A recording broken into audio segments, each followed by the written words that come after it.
Good afternoon. My name is Maureen Lemassney, and I want to welcome you to this meeting of the Police Reform Work Group. I welcome not only our members, but also the public who are watching these proceedings. If you're joining us for the first time, our mission is to provide our County Executive, Angela Alsobrooks, with substantive recommendations that will establish fair practices across the board, maximize transparency, and restore public trust in law enforcement. The work group was not created to decide the merits of any pending or potential litigation, nor will the work group make any factual determinations in regard to any lawsuits or controversies. The work group was created to make recommendations regarding the policies of the Prince George's County Police Department and not to resolve, discuss, or comment upon any specific or alleged events. These policies include recruitment and retention, financial management, independent oversight, and internal policies. We've established 5 subcommittees to make recommendations in these areas, which are due on December 4th. Our agenda tonight includes presentations from the University of Maryland, the Governor's Office of Crime Prevention, Youth, and Victim Services, the Public Defender's Office, and the National Conference of State Legislatures. I'll turn it over now to Delegate Washington.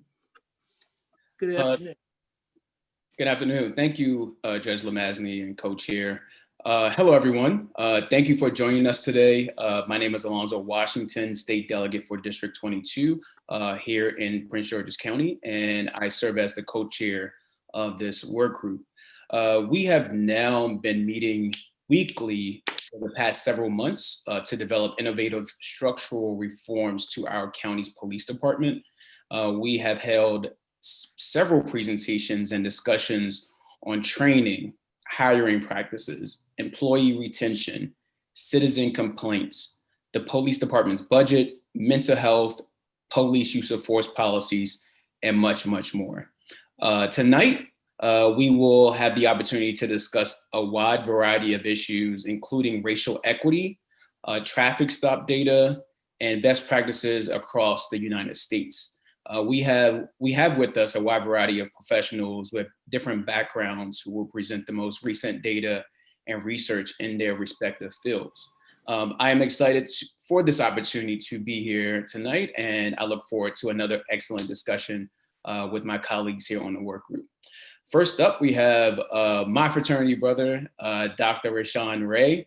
He's a professor of sociology at the University of Maryland, who will be speaking on data reporting, bias-free policing, and racial equity in policing. Thank you. Dr. Ray? Well, Delegate Washington, thank you. I really appreciate it, and thank you for the opportunity to be here. Thanks to the judge, as well as the other members of the committee. I'm gonna share my screen. You all let me know if you have a problem seeing it, or I guess if you can see it. You all see it? Okay, great. Okay, so I have 15 minutes to present. I'm gonna present, and then I look forward to some questions. A little bit of background, as Delegate Washington mentioned, I'm a professor of sociology at the University of Maryland, where I direct the Lab for Applied Social Science Research. For the past several years, we've been collecting data on policing and working with police departments. We have an innovative virtual reality decision-making program where we've received funding from third-party tech companies that we, due to disclosure agreements, can't necessarily name. But we have one of the most innovative programs. We've had departments across the country participate in our program. I've been studying policing for about a decade when I found what people are calling an Ahmaud Arbery effect when I was at UC Berkeley, where I was examining physical activity, studying the Affordable Care Act with the Robert Wood Johnson Foundation, and found that Black men were significantly less likely to be physically active in predominantly white neighborhoods. That led me to the conclusion, and realizing through my research that Black men in particular are profiled and discriminated against in predominantly white neighborhoods, but not only those neighborhoods. But then that led me to exploring looking at policing. Now, obviously, we know why we are here is thinking about what happened with George Floyd, but also what is happening in our own backyard. In Prince George's County, where I happen to live, where I happen to work, where my kids happen to go to school at, I've done a lot of things with the county, not only the county government, but also the police department in terms of helping to lead an implicit bias training a few years ago that I could talk about the successes and in particular the failures of that particular program. And the task force that you all are on, I previously served on one a few years ago that also had a series of successes and failures. And some of that information might be useful for this committee as you all proceed with your work. The bottom line is this nationally, and we know that this also impacts our area. This graph is from 2012, but the data are similar up to date, which the bottom line is that Black people are 3.5 times more likely than whites to be killed by police when they're not attacking or have a weapon. And we could think about how that impacts our own county and what's happening here. We also know that officer-involved shootings or police killings have been well over 1,000 over the past decade or so. And when it comes to Black people, a Black person is killed by a police officer every 40 hours in the United States. And these are some of the statistics that people really aim to highlight. Now, I just showed you that about 1,000 people are killed by police, but only about half of those killings are ruled as justifiable. So if we take a couple of large incidents that we know happened, let's take Breonna Taylor. Her killing was ruled as justifiable. If we look at George Floyd, his killing, his murder was ruled as not being justifiable. The bottom line, though, is that whether or not it's justifiable or unjustifiable, it really doesn't impact oftentimes what happens to police officers when they have these incidents. What happened with George Floyd is actually an anomaly, partly because it was captured on video. And we know what's happened when certain things have been captured on video. So part of highlighting that is those officers being fired, similar to what happened with William Green and former Officer Owen, which I'll mention in a second here in Prince George's County. These are anomalies. And when I say anomalies, over 90% of the time, and in a lot of places, 95% of the time, an officer is never charged, is never arraigned, and definitely does not have charges brought forth from the grand jury. Why is that important? That's important because only half of these killings are ruled as justifiable. So the question then becomes, what happens to the other half becomes the key point, and why do we not see this sort of things happening?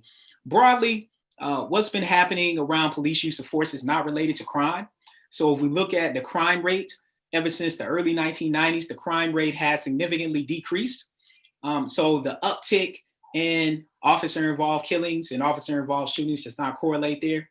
We also know that police killings do not correlate to local levels of crime. So if those two things were correlated, what you would actually see is two lines, the blue X's and the red squares being similar to one another. But instead you see that the X's are all over the place, suggesting that violent crime in cities is not related to police use of force and police killings. It would be different if they were related. I think it would be a very different outcome. We'd be having a very different conversation, but they're not related. So it leads to people to question the sort of outcomes that we see.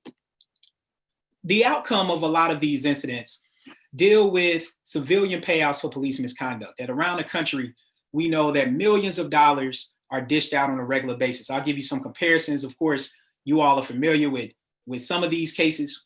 In the city of Chicago, over the past 20 years, Chicago has spent over $700 million in civilian payouts.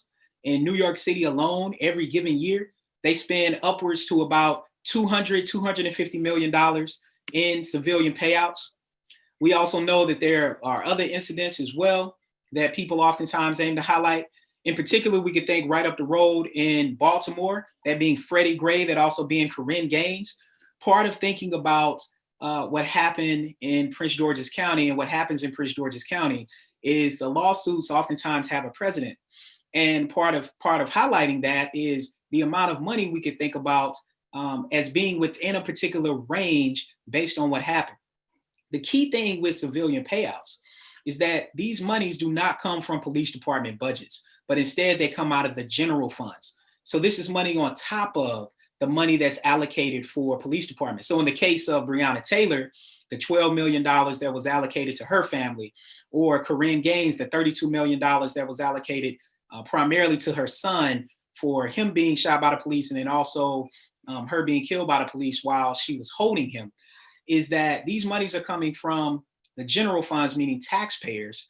So Corinne Gaines' own money, Breonna Taylor's own money was used to pay them back, pay their families back for what happened to them on behalf of the police.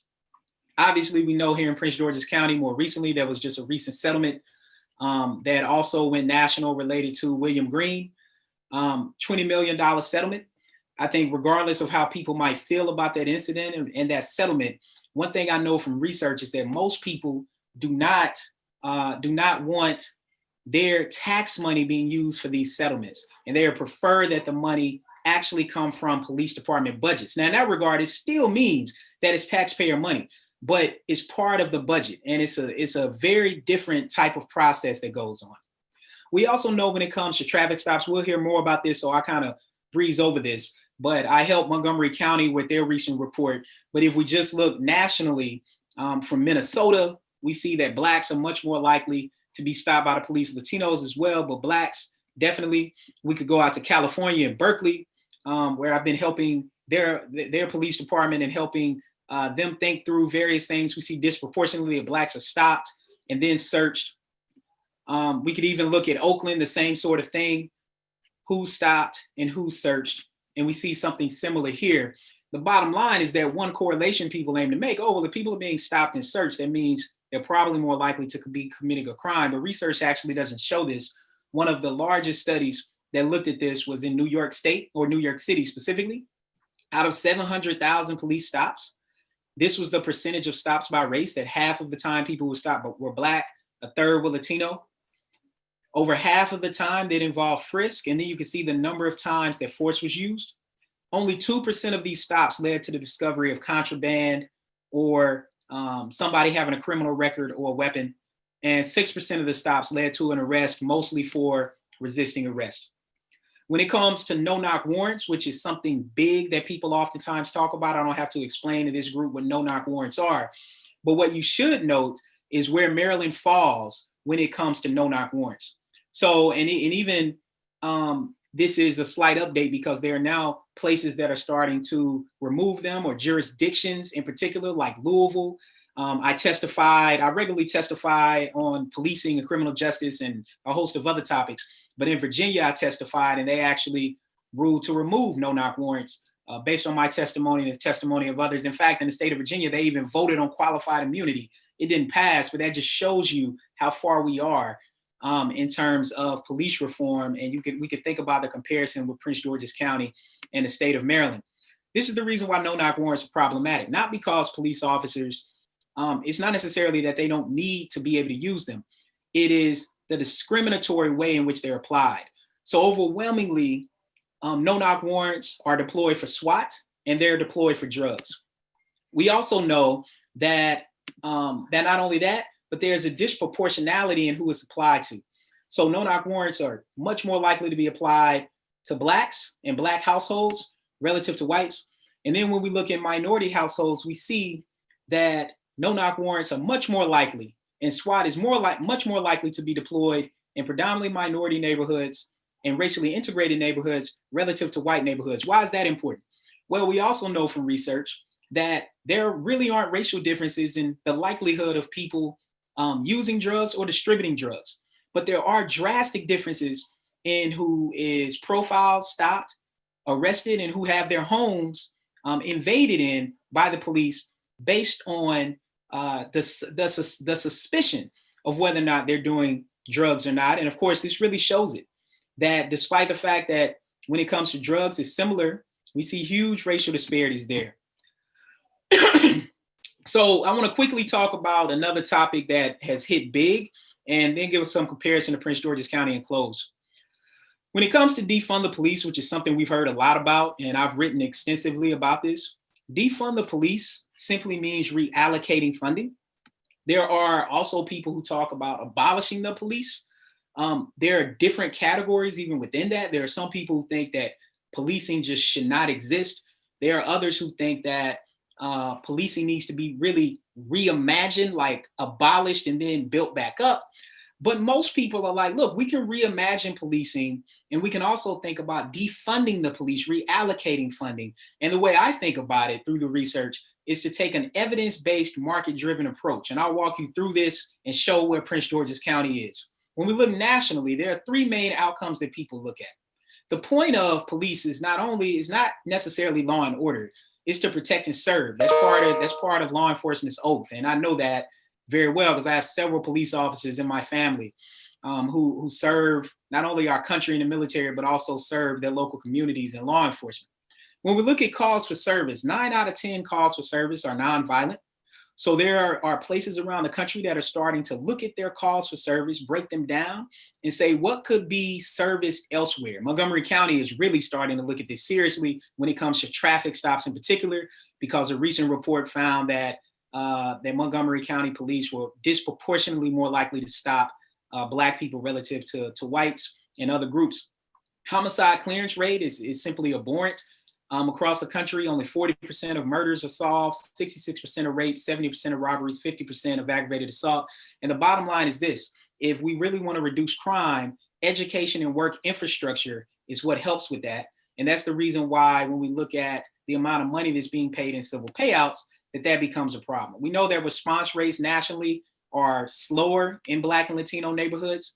In Prince George's County, this gives you a comparison of what we're looking at. I mean, pretty comparable and pretty good relative to other places. Montgomery County is slightly, is a minute and a half faster, but I think we could think in Prince George's County, 550 square miles, 1 million people, and we're based on where the police districts are, we can look at that response time and think about ways to improve that. What I want to show you is nationally, this is how much money is spent on policing in other cities. And then I'm going to show you Prince George's County. So on the high end, we have Oakland over 41%. Baltimore right up the road is about 26%, Atlanta 30%, Houston 35%, Chicago 39%. One way I like to think about it is what taxpayers need to think about, and what people like you all need to think about is, are taxpayers and citizens of the county getting their rate of return on that funding? The other big thing to look at is where the money is spent within the police department. This is an example from Dallas. This just shows you a lot of people want training to oftentimes get more funding. You can see how low it is. And this is pretty comparable to other places. You can look at community outreach relative to field patrol, criminal investigations, and you can start to then have a detailed conversation about funding. Let's look at Prince George's County. Prince George's County has a really, really good homicide clearance rate, like well above the national average. That is one of the things that the county, and I've heard previous police chiefs talk about, that's really important. So that is something that is really good that Prince George's County should highlight and talk about. And I do think that it's talked about. Property crimes is much lower than the nation. Only around 10% of all property crimes are solved. That's kind of not surprising, because oftentimes property crimes are crimes that happen and no one was really present. Like these are oftentimes victimless crimes in the moment. It doesn't mean that people didn't lose something, but we can look at these particular outcomes and think through these trends. The way I like to think about funding for police is not only reallocating, but also reinvesting and shifting. If we look at the Prince George's County budget just broadly, we know that public safety is around 21%. This is lower than other places, other large places, as I showed you. But the amount of money for policing has significantly increased over the past 5 years. And I think that's something that the committee might want to look at as well. We also know that earlier this year that County Executive Alsobrooks redirected, or what I call reallocated, $20 million from the police budget for a training facility for a new mental health facility. But the thing that people need to know is that these monies came from capital projects, not necessarily the police department budget. So these are the sort of things to pay attention to, that when people hear it, they might think, oh, that's the police department budget, but it's actually capital projects. Regardless, this is a community resource that people are going to really, really need. In Maryland, what we've done is we've developed this virtual reality training program that is super innovative. We take officers into something that they've never experienced before, where they can encounter things that they do on a regular basis: traffic stops, suspicious person calls, and responding to people's homes. This was offered to our county, and for the most part, they chose overwhelmingly not to participate. And we are literally able to examine a host of things when they go in, not only their attitudes and their behaviors, but also their physiological responses, things they don't even know, their heart rate, their stress level, their reaction time. We can look at various things. And one of the reasons why they don't want to is because one of the things that we found, and this is nationally with all the officers we work with across the country, is that overwhelmingly police officers hold anti-Black bias, and they don't really hold anti-white bias. And what's important here is this is not a white officer thing or a white male officer thing. This is really just a person thing. It's not even an officer thing. Regardless of race or gender, people are more likely to hold anti-Black bias, meaning they're more likely to associate Black people with weapons relative to white people. And that has a big impact. The final thing I'll say is you all really should think about mental health and housing. There's a large study showing that 80% of police officers suffer from chronic stress, depression, anxiety, relationship problems, easily angered, sleep problems. 16% report being suicidal, 16% report substance abuse. We know that there have been issues in our county with these sort of things happening with police officers. The research I've done tells me that police officers are overworked, they're overstressed, they're oftentimes underpaid, they're working overtime to try to put food on the table. And a lot of officers live outside of the county. From the 21st Century Policing Report, one of the recommendations was to institute a residency incentive program, which means to provide officers with a housing subsidy, but make it mandatory that they live in the county or in the area. Why is that important? Let me tell you why that's really important. Because it speaks to race. Where officers live is about race. We can look around the country, and I advise you all to look at the county and assess officers and figure out where they live and break it down by race. Is when we look at it, we see that white officers are less likely to live in predominantly white areas. That is also true of our county. Part of thinking about this is because community policing isn't about throwing basketball or football with the kid. It's about experiencing the community. And white officers in Prince George's County are less likely to do that. That does impact how they treat people. And that is on par with other places, whether that be Minneapolis or New York, where you see Black and Latino officers are much more likely to live in the area than white officers. Bottom line is this: I think you all need to think about a few things that I've aimed to highlight. First, think about a police department insurance policy. Look, residents do not want their money being spent on these civilian payouts when people are worried about funding for education and funding for work infrastructure. That needs to change. I also know in the county, working with a lot of police officers and knowing them, that we need good Apple protections. It's what I call a gap program. We need good Apple protections for officers who are out here trying to hold other officers accountable. But one thing I know, and I know this about the county too, I have the data that they are more likely when they blow the whistle to be reprimanded, more likely to be demoted, and more likely to be transferred out. That's the exact opposite of what we need to be happening when officers come forward. And then, of course, some of the other things that I highlighted from mental health training, as well as civilian representation on the police misconduct board. Look, right now in the county, we have a civilian oversight committee, but it's simply symbolic because they don't have any representation on the internal misconduct board within the police department. Nashville is the model for that. They have a community oversight board where they actually have a say-so in voting on misconduct that helps create equity, transparency, and accountability. So I'll stop there and look forward to any questions you all might have. Yeah, thank you, Dr. Ray. Appreciate that. Judge Lemaz, you have any questions? I thought that was fascinating. That was great. Thank you, but no questions.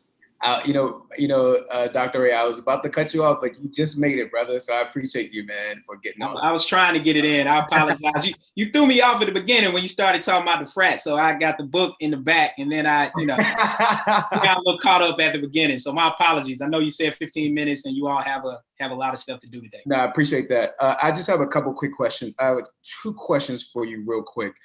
One, can you just describe or what do you say to when people or residents say that, of course, the crime, the arrest rate amongst African Americans or Brown or Latinx community is going to be high because it's a high population of Black and Brown communities like Prince George's County, what do you say to that? Because that has been said to us by this police department, that it's obvious we're going to have a high number of identified gang members, for instance, of Black and Brown, because we live in a highly populated area of Black and Brown community, in the Black and Brown community. What do you say to that? And how do we, is there any justification for that at all? So I think this is what people need to bear in mind. It's about disproportionality. And it's also important about the narrative. So I work with police departments that have a very small Black population. And you know what? They try to make the same justification. Oh, well, there are more Black people committing crimes, so therefore we're stopping them more. Now we're in a county that's predominantly Black and Brown, and it's the same justification. What the research shows is that it's not about necessarily people's criminality. It's about who's perceived as being a criminal. Those are two very different things. To get to the bottom of it, the study that I just documented is what could be replicated in the county, which is how many people are being stopped.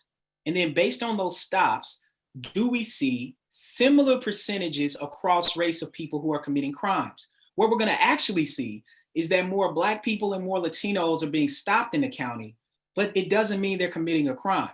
And last time I checked, simply because someone has the same skin tone as we do, doesn't give police officers justification to stop us because some kind of way we might have some type of association with one another. And so that is part of the key problem, is that it's not about whether or not a person is Black or Latino or white. It's really about the likelihood of people committing crime. And to get a bit academic about it, what is happening with the process is that police officers are using a different script to determine criminality when they're stopping Black people or Latinos versus whites. With whites, police officers are much more successful at identifying criminality. Does that mean whites are more likely to commit crime? No. What it means is that police officers are looking at their actual behavior. When police officers interact with Black people or brown people, they're using skin tone as a metric of criminality. And that is the key problem. And the only way you weed that out is to look at the data and verify that on par, the percentage of people who are being stopped is also comparable to the percentage of people who end up being arrested and convicted of crimes. And that's where the disparity lies. Thank you for that. And so with our second question, Ms. Oriata. Thank you, and great presentation. It's a pleasure to see you again, Dr. Ray. I had a question, two questions. One about the training that you mentioned that our officers in Prince George's County haven't been participating in. I'm just curious to know if other jurisdictions have been participating. Is that because it's mandatory, a different like culture there? Just curious about what we could do to make sure our officers are participating.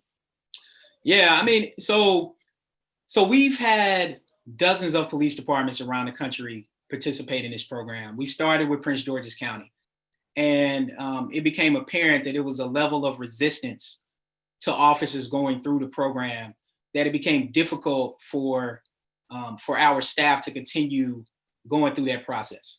And that's disheartening, particularly for me, again, because I live in the county. On the mandatory part, it would seem as though that would be something that would make a difference, but it really doesn't. I mean, we've worked with police departments where it hasn't been mandatory and officers have overwhelmingly participated. And then I also know there are other police departments that also resist. I think a big factor, there are two large factors. One deals with accountability and the other one deals with the overreach of the Fraternal Order of Police, which I really didn't talk about.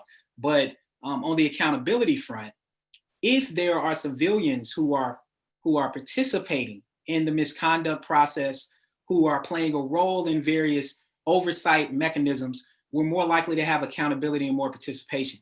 On the Fraternal Order of Police front, if the Fraternal Order of Police is overwhelmingly resistant of any sort of data-driven application that can help officers get better and provide transparency, normally things don't happen. And Thank you for that. We'll come back to Dr. Ray, I promise, Crystal. Thank you. And next question, Ms. Gutierrez. Yes, thank you also for that presentation. It was excellent. I had a question specifically towards gang units. I don't know if you've had experience examining gang units in the jurisdictions that you've assisted, what have you noticed were best practices? How necessary are these units? We've done in our subcommittee, we've heard it from a few individuals, and I don't know that we have a good sense of the value of a gang unit. Is there a value? I know Chicago has re-examined how they have their gang units work. What are your recommendations? Yeah, that's a great question. Thank you for that. I mean, in theory, gang units are supposed to be able to prevent gangs from committing crime, right? However, part of the problem, again, is that oftentimes what happens with these units, they really do what we know used to happen historically in DC and also in Prince George's County. They were jump out boys, right? There were these groups that would come out on people as they were really honestly standing there pretty much not doing anything. And then they would just go on about their way. The problem with that is we have to look at the unintended consequences of profiling. And we have to be very clear about it, that the research I've done shows that people who live in neighborhoods that are over-policed, controlling for crime, controlling for education, social class, everything, that men's mental health suffers. They have higher levels of depression and anxiety, and women's physical health suffers. They have higher levels of obesity, they have higher levels of diabetes, and higher blood pressures. And that's because they deal with the daily stresses of the likelihood of police use of force and police brutality. And the gang units play a large role in that process. I do think there are ways to deal with it. For example, rolling back the no-knock warrants, that's a big thing, because then that leads to less surprise. Also having members of these units clearly identify themselves, like physically with what they have on, as well as verbally. And we could think about what happened with the Breonna Taylor situation. I'm highlighting that because it was so popular and people know about it, but this also happens in our county on a regular basis. And I do think certain things can be rolled back. Thank you. Thank you. Yep. Ms. Pruitt. Yes, thank you, Dr. Ray. I have to agree that was a really fascinating presentation, and it's actually refreshing to hear somebody actually talk about bias and race comfortably, because I have not been experiencing that during this task force experience myself. So my question for you is, you made a comment earlier about, looking at my note, I took a lot of notes, about successes and failures, and you kind of answered part of the question with Miss Crystal. But the second question I have about that is, what was the success and failure that you mentioned about being on the previous task force, if that is allowed? Are we allowed to talk about that here? Okay. So yeah, Captain Pruitt, I really appreciate that question. I mean, I think that some of the successes was the composition of the committee. I think similar to this one, there was representation across different facets of life in the county. That's really important. The second thing I felt like on the committee, there was a lot of transparency. There was a lot of data, which of course, that's what drives what I do. I'm very data oriented, very objective with the information, and that information was provided. I think one of the failures was, again, it was an accountability metric. One of the things that happened in the county is, and as you all know, I mean, particularly in law enforcement, people change roles all the time. And Judge Carlos Acosta, who's now judge in Montgomery County, who was part of the oversight committee to come in and provide guidance, particularly from the Department of Justice and the county, he went to be a judge. And at that point, things started to unfold because we didn't have what was a fairly neutral, objective party. And I think that's part of what happens with certain committees, that when people leave, there are certain metrics that fall. And it was unfortunate because we literally just stopped meeting on that committee. I mean, we were meeting like you all on a regular basis. I mean, we were focused on discipline, we were focused on promotion, and we were focused on process. So the process of various things like promotion, like how discipline is handled and the like. And I felt like we had a lot of really good information. And I would like to think that based on what we would have provided from that committee a few years ago, that either your committee either might not have the same charge or might not even be needed, because I would bet that some of the same recommendations you all are going to have also was going to come out of that particular committee. Mm-hmm. Okay, thank you so much. Thank you. Ms. Morning. Thank you. And thank you, Dr. Ray. That was a great presentation. Really loved it. I have two questions. One, I saw that you mentioned insurance, and I was like in this belief that we don't have it, because I myself have an umbrella policy that protects me in case I'm sued. So the insurance, I think, is a great recommendation. However, did you do studies on other jurisdictions and whether they had insurance or not?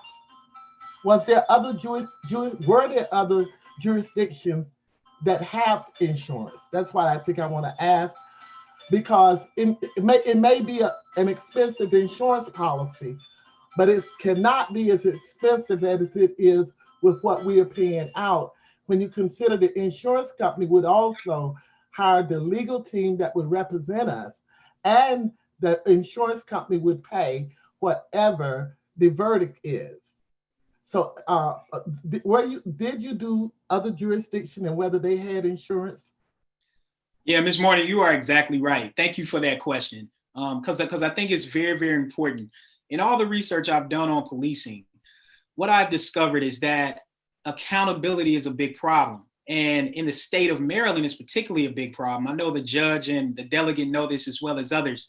Because in the state of Maryland, we have the Law Enforcement Bill of Rights, which was pretty much in place in about 16 states around the country. It protects officers, which is great on one hand, but the problem that a lot of people have is that it's a huge overreach. One of the big problems is in criminal and civil culpability for officers. So what I found is that places that have insurance are oftentimes a couple of models. First is very small places that simply don't even have the money in their city budget to pay for anything that goes wrong. So they bundle themselves with other smaller jurisdictions. Okay, so if they have a police department, they do that. A good example of this, it was a place in Nebraska. In short, 10 people got accused of some heinous crimes. Come to find out they didn't do it. They sued the city and bankrupt the city, like bankrupt the entire city. The other model are large places, which could be like Prince George's County, to have an insurance policy. And to your point, it ends up being less expensive in the long run after the payout and after the lawyer fees and everything that's wrapped up in that. The other thing research shows is that the insurance company also serves as an accountability mechanism, because if the legislation reads that the policy has to come out of the police department budget and not the general funds, then that leads to police officers making different decisions about what they do. Now, there are some people who advocate for individual officers having liability insurance. To your point, there are a lot of professions that have their own, like employees have their own insurance. And I would be in favor of a combination of that. I think the problem is that an individual officer couldn't have a high enough policy to cover things. And the second thing, we wouldn't want a department or county just throwing an officer under the bus.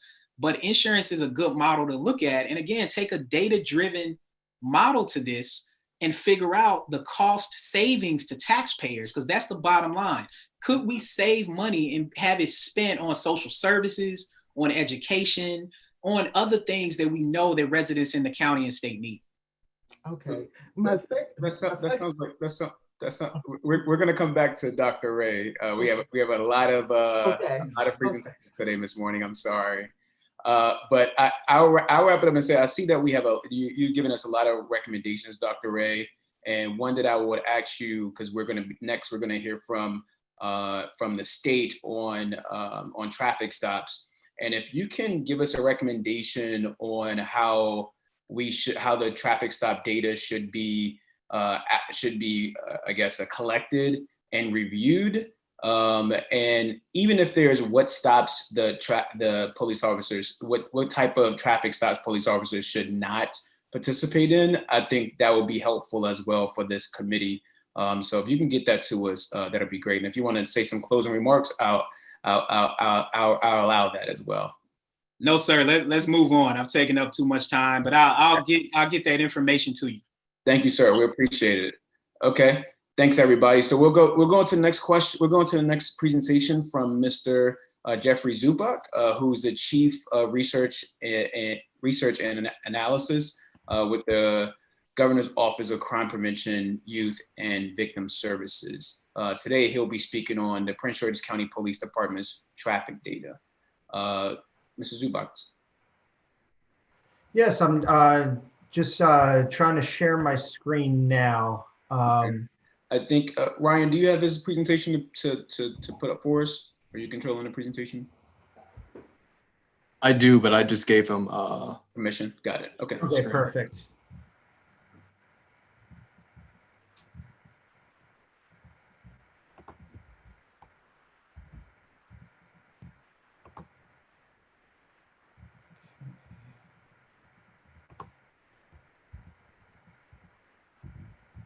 Can everybody see my screen okay? We can now. Yep. Okay, so first of all, I want to thank you all for allowing me to present on this. I'm going to provide a little bit of a background as far as the traffic stop data legislation goes, a little bit about how we collect the data, and then really just start going into analysis of 5 years of data for the Prince George's County Police Department. And there'll be certainly plenty of time for questions. Feel free to stop me during the presentation or after the presentation. So I work at the Governor's Office of Crime Prevention, Youth, and Victim Services. I sometimes forget to say that because our office just changed our name in the last 6 months. We used to be the Governor's Office of Crime Control and Prevention. But I've overseen the collection of this traffic stop data for the last 10 years. So just going through some of the legislation, the first traffic stop legislation was introduced in 2001. It went through kind of a rebranding in 2011. And then it was right around 2011 when we revised the traffic stop data collection process using the state's e-tickets system. So basically any traffic stop that's entered into a mobile data terminal or entered through software known as Delta Plus, that data gets filtered into the Maryland State Police's database, and then they filter all of the data and send us basically a massive data dump each year for our reporting purposes. The law sunsetted sometime in 2014. A new legislation was passed in 2015, which then reinstated a traffic stop data collection process for the next 5 years, which was due to sunset this year. But then legislation passed in 2019, which then requires, there's no sunset on the data collection now, so there's permanent traffic stop data collection for the future. And it now also allows us, so for years we were submitting an annual report, and I'll certainly provide a link to those reports on our website, but it was basically an annual report of all 130 law enforcement agencies' traffic stops, basically aggregated. So this latest legislation now requires our office to display a filterable data display on our website, or what we call a data dashboard, which I'm going to show you what that looks like, but basically a filterable data display so that you can see the data for all law enforcement agencies in the state. So we've now produced a 2018 dashboard and a 2019 dashboard, which is now available on our website.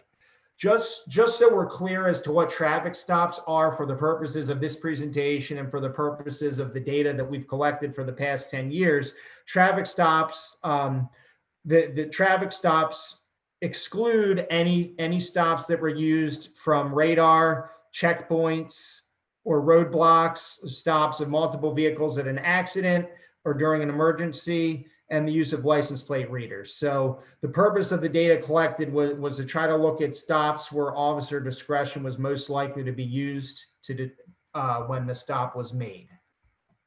And for the date purposes, you were required to produce a dashboard each year by September 1st. So the 2019 traffic stop data dashboard was posted on our website by September 1st of this year. Delving into a little bit about what data is collected. So a variety of driver demographics. So you got your race, your gender, your date of birth, which we're able to track and age off of the date of birth. Certainly the agency that made the stop, the date of the stop, which we've also then aggregated into the applicable month, the time of day that the stop occurred, the approximate length of the stop in minutes, registration information on the driver, whether or not they were an in-state driver or an out-of-state driver. We also look at whether or not they were in county versus out of county of where the stop was made. the location of the stop, which would be the address or the approximate address of where the stop occurred. I mentioned the county of residence. So the reason for the stop, we basically coded those into, I think it's about 10 or 12 different stop categories. You know, we can certainly go over those when I present the dashboard. The reason for the search conducted, so I think there's about 6 or 7 reasons. One would be a consensual search, an incident to arrest, exigent circumstances, canine, probable cause. There might be a few others in there that I'm missing, but those are kind of your categories for the reason that there was a search. The type of search, so that would include whether the property was seized, whether the vehicle was seized, whether the person was seized, was searched, and or both. Those are the types of searches. And then the outcome of the search looks at whether or not anything was seized. So if a person was seized, was there any contraband that was seized? Was there any property that was seized as a result of the search? And then the overall outcome of the stop, there's really 4 main outcomes that we're looking at. We're looking at warnings, whether they're written or verbal, a citation, a service repair order. So if there's equipment that's found wrong in the vehicle, you know, the driver has a certain amount of time to get that corrected before they can be ticketed again for that. And then arrests that is another outcome. And then if an arrest was made, what was there a reason provided for whether or not that arrest was made? So this kind of goes over the data elements that we collect. So before we get into the dashboard, I just wanted to quickly go over an overview of the 5 years of data, just quickly summing up some of the data that we looked at. So you can see here that there was a lot of consistency year to year for the traffic stops. So you can see there were roughly 40 to 50,000 stops each year that were made by law enforcement agencies. The search percentage, or this shows the percentage of all stops that resulted in a search, was roughly between 2.5% and 3.5% each year. The percentage of all stops that resulted in arrests, so that's like 0.75% to about 1.4% from year to year. And then the search hit rate, what that basically means is the percentage of all drivers where there was some type of property or contraband seized. So that was roughly in about 1/3 of all traffic stops. Getting into some of the driver characteristics, again, there was some consistency here year to year over the last 5 years. You can see the percentage of drivers that were stopped that were Black was around 70% each year. About 1 in 6 drivers stopped each year were Hispanic, and then about 7 to 8% of the drivers each year that were stopped were white. The average age was around 37 to 39 years of age. Almost just about 2/3 of all drivers stopped were male, and then a little over 80% of the drivers were in-state drivers. At least that was based on the most recent registration that was provided to law enforcement. And then about 70% or a little over 70% of the drivers each year were Prince George's County residents that were stopped by Prince George's County Police. Getting into a few limitations of the data, certainly we're required to collect those 15 or so data elements by legislation. There are certainly some other omitted variables that are not collected that could certainly account for any differences observed by law enforcement. Just a couple examples that here would be the driver's behavior, the driver's violation history, where are law enforcement, required to do a certain number of stops in a certain area. So trying to overlay all of this with spatial or temporal traveling patterns could certainly also make this problematic. Not knowing necessarily, certainly with Prince George's County is just an example, is certainly a big commuting county as well to DC and other areas. So trying to get an accurate account of the driving population, certainly the resident population as well as the commuting population at various times of day could certainly, having better, analysis of that, there could be a better determination of whether or not racial profiling exists based on the data that is provided. So now here, this is just a screenshot of the dashboard. So what I'm going to do now is share my dashboard. Are there any questions about this before I get into the dashboard?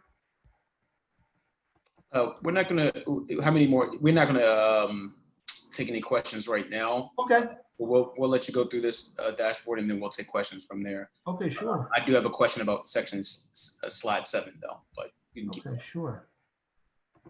Okay, I just need to open up my my dashboard here. Just give me 1 second here.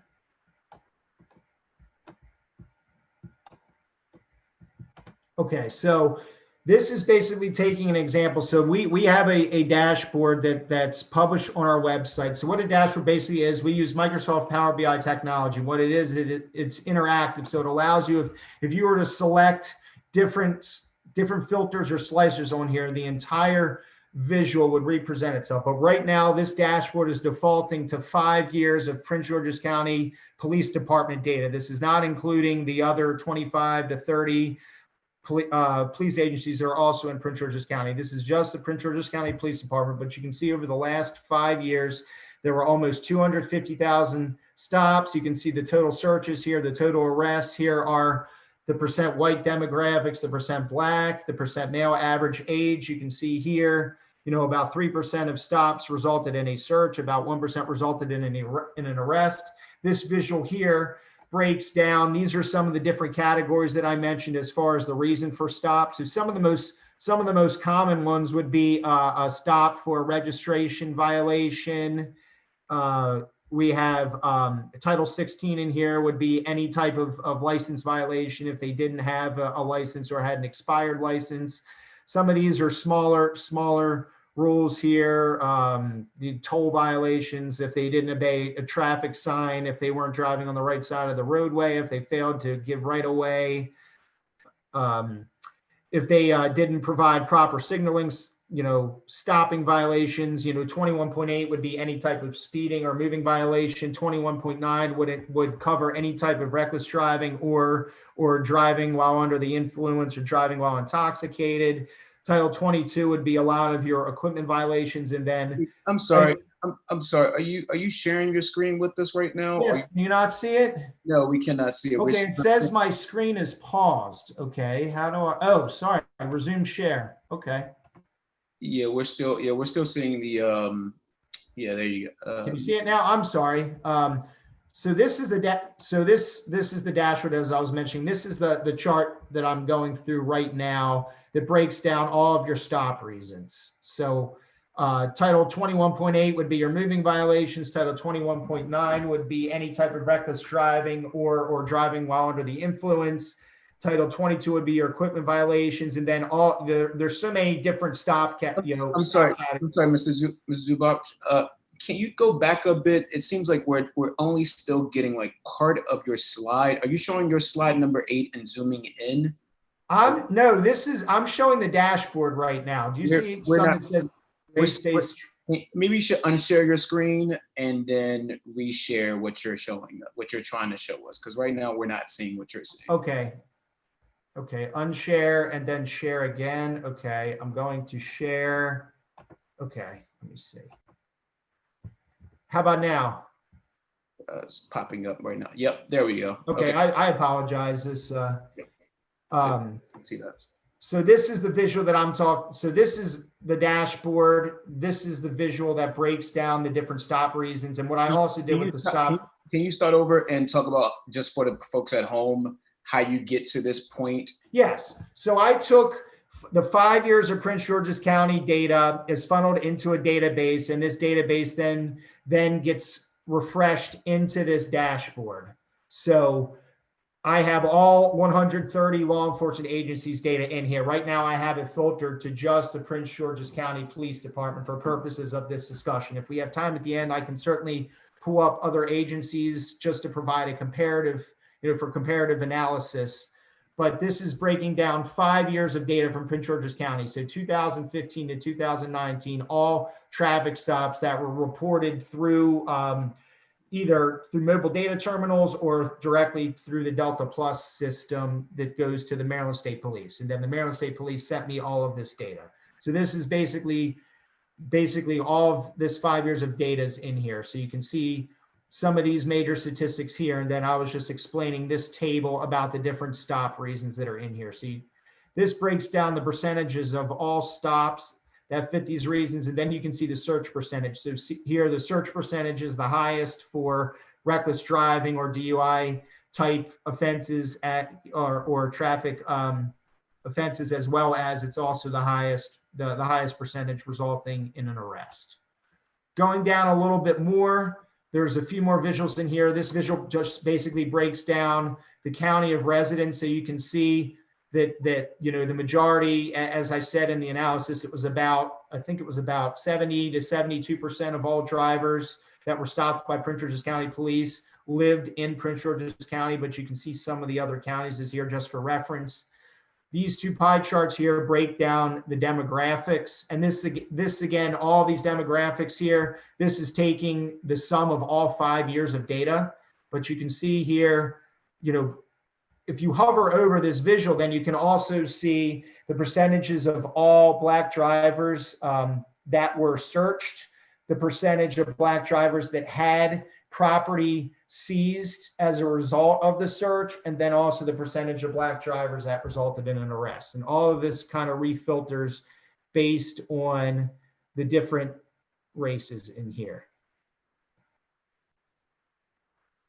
The same thing also applies for gender. I have the same visual that also pops up for male and female drivers as well. So you can see the breakdowns there, the percentages of stops resulting in a search for males as well as females. We have a visual here that breaks down the number of stops by month. So generally the stops are a little more active during the warmer months of the year. The time of stops, I basically just so that there could be some type of meaningful chart for this, I broke it down into 8-hour intervals. So between midnight and 8 a.m., 8 a.m. to 4 o'clock p.m. and 4 o'clock p.m. to midnight. So the most common interval of stops would be made during your 4 o'clock p.m. to 12 o'clock a.m. We also have the length of stop here. So about, a third of all stops lasted 5 minutes or less. You have 5 to 15 minutes, 15 to 30 minutes, and very few stops lasted more than 30 minutes. It's about 1% of all stops. I also broke down some visuals here, just to do some comparative analysis by race. You can see the types of searches that were conducted by race. So you can see here that, when both the driver and property was searched, you can see when both the driver and the vehicle were searched, that these numbers are pretty consistent across race. I didn't do any type of, statistical tests on this to test for statistical significance or anything like that, but it's pretty consistent there. You look at your outcome data here. So the outcome or the percentage of being cited ranges, from 30% for Asian drivers to 38% for Black drivers. Warnings were issued, between 47% of the time and 56% of the time. Got it, Mr. Zubak. I'm gonna stop you here. If you can, sure. Give some closing remarks on this dashboard and how folks can use this interactively. Yes, absolutely. So yeah, I was just showing you all the visuals, but basically there's a lot of slicers in here. So you have the option here to select any police department that you want. So let's just say you wanted to focus on moving violations. So you have this stop reason up here. And then if you were to select moving violation, the entire dashboard will repopulate based off of moving violations. So it's just going to take a minute, probably because the volume of data that's in here. But now that I selected moving violations, you can see the entire data set is now being repopulated. It just looks like it's taking a minute here. Yep. So now the entire data set, all of these statistics now are basically repopulated for moving violations. Got it. No, thank you. Then I also have slicers for agency for the year. So if you wanted to focus on just 2019, you drag this slicer here, And now all of the 2019 data pops up for moving violations. There's also a way that you can reset all of these. Like if you just start getting into the data like I do, you start clicking a bunch of different visuals, you can also, click out of it and reset it. But you also have the option to select, if you just wanted to select, a particular race or ethnicity, a gender, whether or not a search was conducted, and a stop outcome if you only wanted to look at arrests or warnings. Yeah, no, Mr. Zubak, this sounds great and fantastic, but I'm gonna stop you there just so we can Sure. ask some questions. Yeah, And absolutely. if you can unshare your screen so we can Sure. discuss some of the topics here. Let me know if anyone has any questions. We're taking questions now. Let me just ask the first question and first just say thank you for the presentation. Let me ask the first thing, which is, does all police departments, specifically Prince George's County Police Department, have access to this information? This data is available on our website, so that right now the data that I gave you is specific for Prince George's County, but we have the public-facing dashboard, which anybody, the general public, can also access the 2019 data. All the agencies should be able to request their own data directly through the Maryland State Police. Certainly, I can give it to them, but Maryland State Police is the source of the data, so they are the better agency if an agency was particularly interested in getting their data back. Got it. And now let me ask just a quick follow-up to that. If a police department wanted this information, will you guys be able to break it down just like that? And if they ask for it, will you guys be able to break it down like you broke it down for us? Yes. What we did was special for Prince George's County. We have data going back 10 years. The problem is right now the volume of it is just the sheer volume. I just have to get it into some type of database that it will be able to handle it, because just looking at 5 year, we're looking at about an average of 750 to 800,000 stops per year when you factor in all the agencies. So it's just a matter of being able to warehouse that somewhere so that we can expand the 2019 data, going back 10 years. So you'd be looking at, potentially 5 or 6 million records in there. Thank you very much. Ms. Oriana. I have a quick question, but just to clarify what you just answered for the delegate. So what you were showing us is the public-facing version? I have a 2019 dashboard that is public facing. What I sent you, which includes all 5 years of data, is not. But if you wanted to just look at Prince George's County or any law enforcement agency in Maryland, their 2019 data dashboard is public on our website. And I have a link on my PowerPoint that provides that information.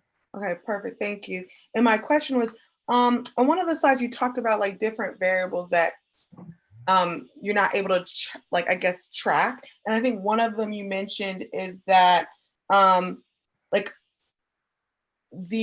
think you worded it like the amount of stops either required in a certain area. So I was just curious about what you meant by that. Like, are there certain areas where officers are told to make more stops? Is that common practice? Or maybe I misunderstood what you were saying. Well, that's certainly a good question. And there was merely one of the examples, but it could vary by police departments.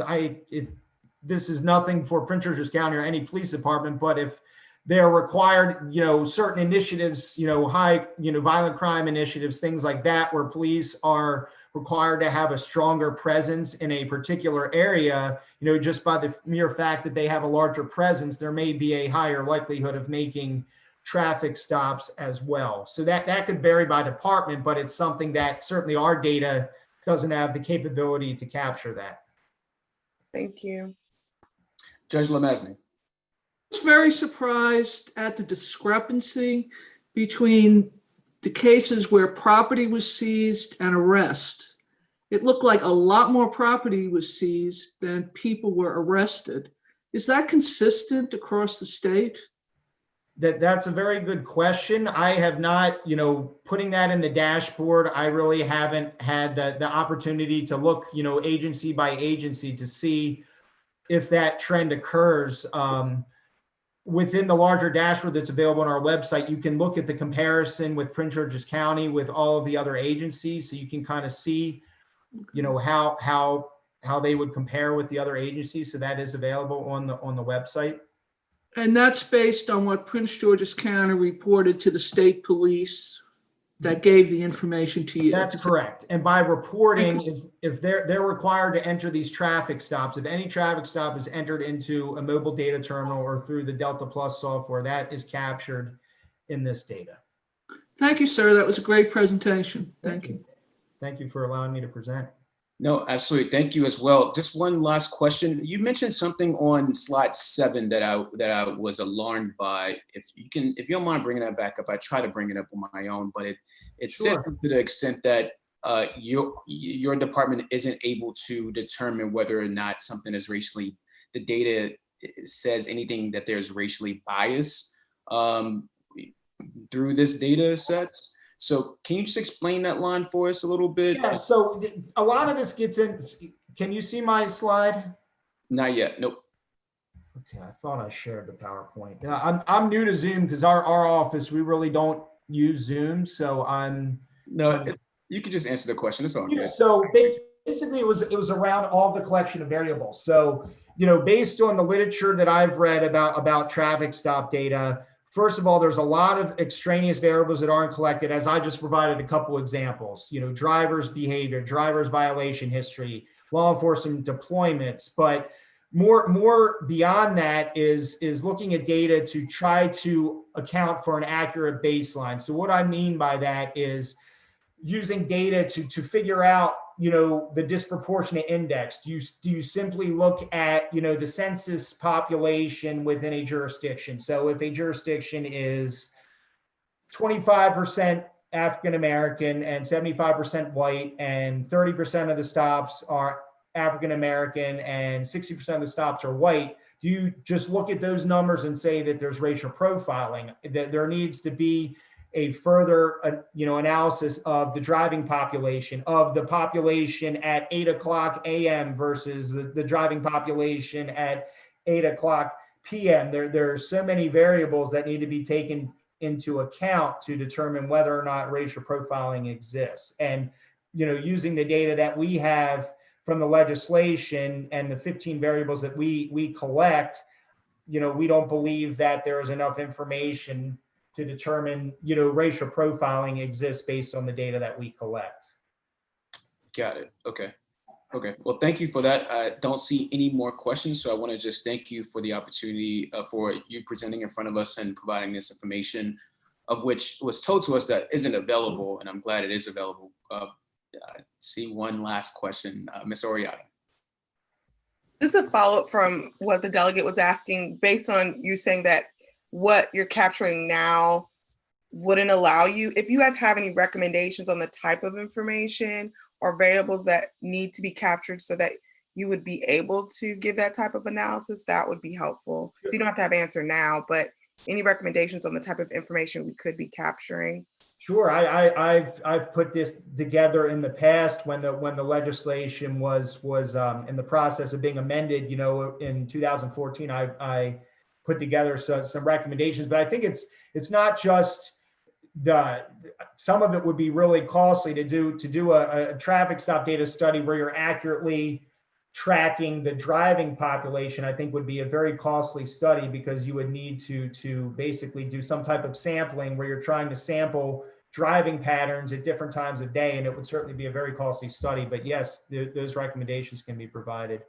Thank you. We appreciate that, because right now we know that Montgomery County is going through a study right now with Dr. Ray, and it seems like our county can also benefit from that same type of study on traffic stops. So that could be a recommendation, Ms. Oriata, coming from you. I'm assigning that recommendation to you, by the way. If I could provide one quick closing remark separate from this, we collect a lot of various law enforcement data through legislative reports, which are all available on our website. So if you have any other interest, we no longer collect the SWAT data, but we collected SWAT deployment data for 5 years. We collected 4 years of police use of electronic control devices. We have a report that we do every year on law enforcement's seizures and forfeitures. So we have a lot of other law enforcement data as well, which is all available on our website separate from this. If there's any interest in in the group accessing that link is provided on the PowerPoint slide. Let me just provide some background for the members of this group. GOCAP, the Governor's Office for Crime Prevention and Control, I think you guys have a new name now, but they provide grants to local law enforcement agencies to help with array of issues, array of programs and activities. And so I guess my last question, and I'm gonna leave it at this, but is there a grant out there that you guys have that could help the police department collect more data and to analyze the data that you guys have and then propose and then ensure that they have more policies that I guess are recommended based on the analysis and the data that you collect? Is there any grant opportunities there? I don't know that there's a specific program that specifically addresses this, but we do have our Burn Justice Assistance Grant, our BJAG grant, which is kind of a wide-ranging, we fund various law enforcement programs through that initiative that is on the federal cycle. So, all of the BJAG grants are just awarded, but we do award some special projects within that grant. I know a lot of the focus on BJAG this year is the NIBRS data, the National Incident-Based Reporting System. So making sure that agencies are going to be compliant with that. It's a whole new way of tracking crime data moving forward. So the Uniform Crime Reports is going to be going away in the next couple of years of being replaced with more incident-based data. So that was kind of our focus for this year, but that could certainly be something that would be potentially be eligible under BJAG. I would have to check in with my staff on that to the individual that manages the BJAG program, but that's certainly something that could possibly be funded under that program. Thank you, Mrs. Zubaks. We really appreciate your time and attention to the details. So thank you very much. Members of the work group, we're going to move on to our next presentation, and that's going to be introduced by our very own Mr. Keith Lotrich, who's from the Public Defender's Office. Good evening. In Prince George, am I on? Yeah. Okay. Good evening. In Prince George's County, the Office of Public Defender represents over 20,000 people in jail or who are at risk of going to jail. You will hear from 3 of our supervisors and an attorney in our juvenile division. They will speak to the law, what we see and don't see in our cases, and they will share their daily experiences. They will share the daily experiences of some of our clients. These experiences aren't meant to say that all interactions are what you're going to see, but we see these interactions far, far too often. Finally, we will conclude with some of our suggestions. Ms. Kimberly Ryder, can you start us off? Hi, I'm going to go ahead and start us off. So my name is Kimberly Ryder. I'm a supervising attorney in circuit court with the Office of Public Defender in Prince George's County. And I'm going to talk about transparency and accountability, what I have titled the paper chase. So if we could please see the next slide. What if an investigation isn't documented? That's not really what you usually expect. That's not what you expect to hear. But what we're seeing in Prince George's County is the police aren't writing reports. What does that mean?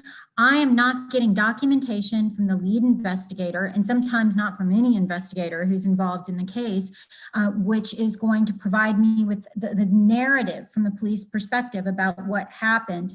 I'm not going to have all witness statements written down in a form like you would anticipate.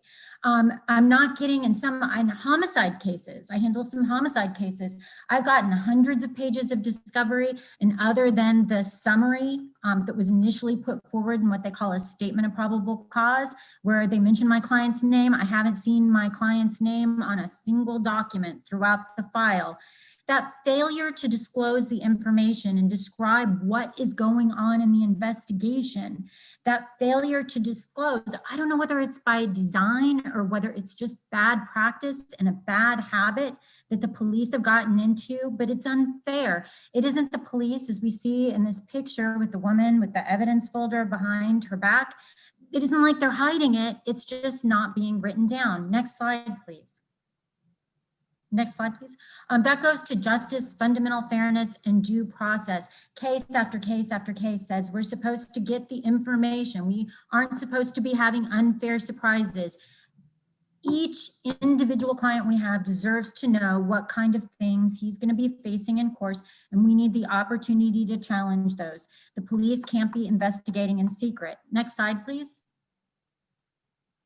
That goes to also House Bill 1016. All police departments are supposed to post their general orders. Unfortunately, the Prince George's County Police Department hasn't fully complied with that. I've listed a number of areas when I was reviewing the site where I didn't see any information at all. And next slide, please.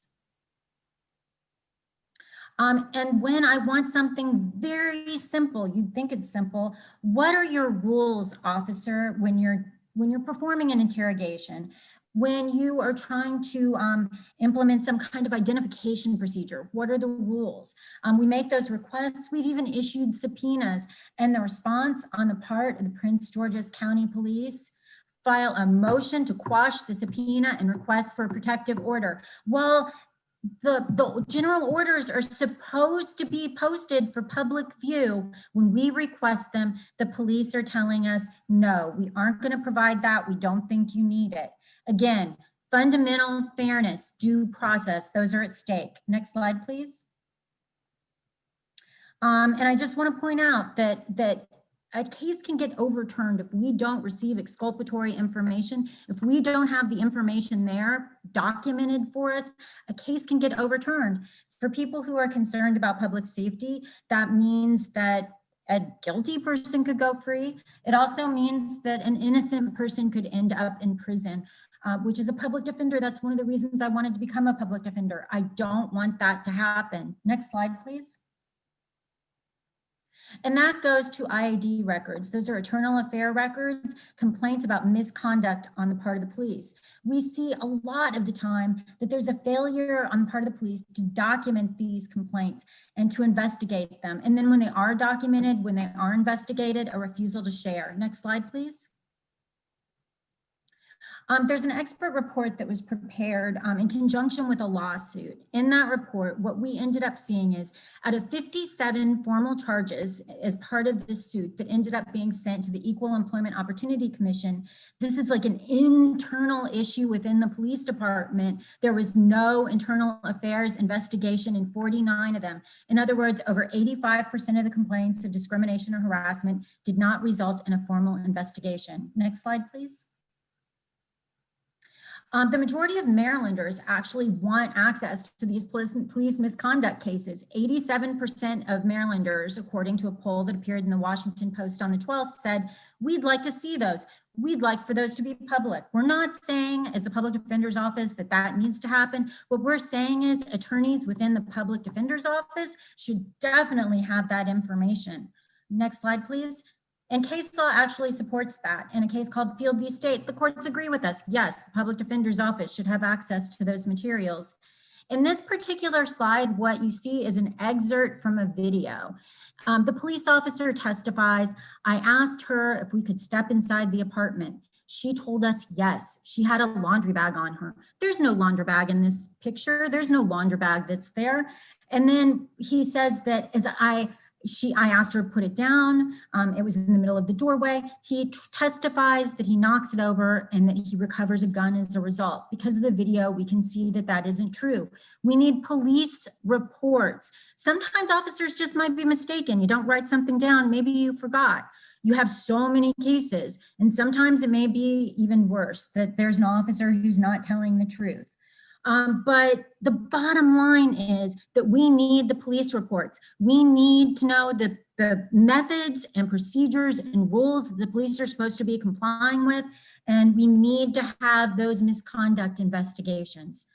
Thank you very much. I'm going to go ahead and turn this over to Marguerite Leno, who's going to cover stops and searches and seizures.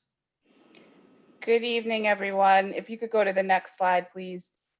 My name is Marguerite Leno. As Kim said, I am a supervisor. I supervise a team of about 10 attorneys who work with misdemeanors and low-level felonies. Next slide, please. So what we know in the county or nationwide is that police encounters for people, regardless of race, should be equal, however, they're not. Recently, I was doing some reading and I came across a passage by the author whose name is Marie. And I'm just going to share with you that passage in where she recounts that she was heading to her daughter's house, and just before I reached Maura's house, I had to slow down as I caught sight of a cruiser neatly tucked away with lights off at the entrance of the local cemetery. I slowly drove past him, smiled, and rehearsed what I would say when he pulled me over on our way to the hospital after I had picked Maura up. I fully planned to fly past him and get his attention. I chuckled, picturing the drama of our arriving at the hospital with a police escort. Next slide, please. Now, just last week, one of our line attorneys had a case in which Mr. Brown, will call him, who is a young man that was a passenger in a car, and he was on his way to pick up his son, Michael. During a routine traffic stop where the driver was alleged to have had a headlight out, the officer pulls the vehicle over, comes over to the window, asks for the driver's credentials, returns to his cruiser. And what we learned through the officer's statement is that from the cruiser, the officer alleges in the evening that he can see Mr. Brown looking out the rearview mirror over his shoulder, making furtive moments, and that prompts the officer to call for backup. I'm going to share with you a video in which parts of the incident were captured on the officer's dash cam. And I want you to know that in the video, you'll see Mr. Brown stick his head out of the car. You'll hear some yelling back and forth. And what you'll find out is that much like Marie, Mr. Brown was now late to picking up his son. The exchange prior to the video that you'll see took place over about 5 to 10 minutes. And before we start the video, next slide, please. I just want to give everybody a warning that what you're going to see in this video may be a little unsettling, and there's some language used that we hope not to offend anybody, but you may wish to mute your screen. If you could hit play.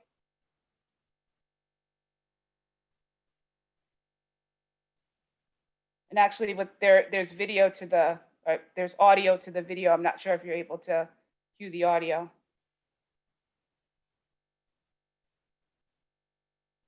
We are not able to hear the audio, unfortunately.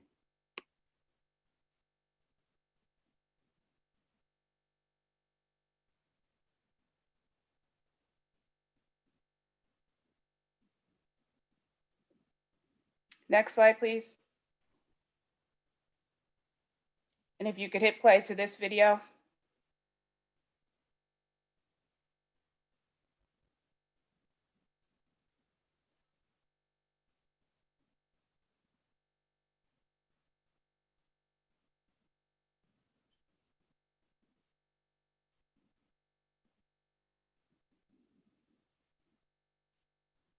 Next slide, please. Now, that routine traffic stop and where Mr. Brown, the passenger, was pulled out of the vehicle was documented through a use of force report, which is on the screen now. I want to draw your attention to where you see the 2 arrows on the screen, in which the sergeant who came out to investigate did document that the driver of the vehicle was the only witness to the scene. There was a written statement obtained from her. The sergeant goes on to document that the use of force was captured by the dash cam, and that during the takedown of the arrested, which is where you see A, that the takedown was not captured by the officer's dash cam from his cruiser. The sergeant goes on to note that he canvassed the area in an attempt to locate any other witnesses or video surveillance equipment with negative results. Now, you'll also see the next paragraph, there's a conclusion that the use of force that was used here was determined that the officer's use of force during this incident was justified and in compliance with Prince George's Police Department use of force policy. Now, I want to also remind you that in the video, what you see is that if the audio was playing, was that the driver of the vehicle, who was documented as being on scene, actually got out and captured some of a different vantage point, which was the second video, which is not included in this use of force report and is not included in the sergeant's detail of the investigation. Next slide, please. Also documented in the use of force report was the force that was actually used during this routine traffic stop, and where the officers document that with closed fists and strikes that they hit the areas 1 and 7 of the body, which would be the face and the chest, in order to take down and arrest this individual, Mr. Brown. Next slide, please.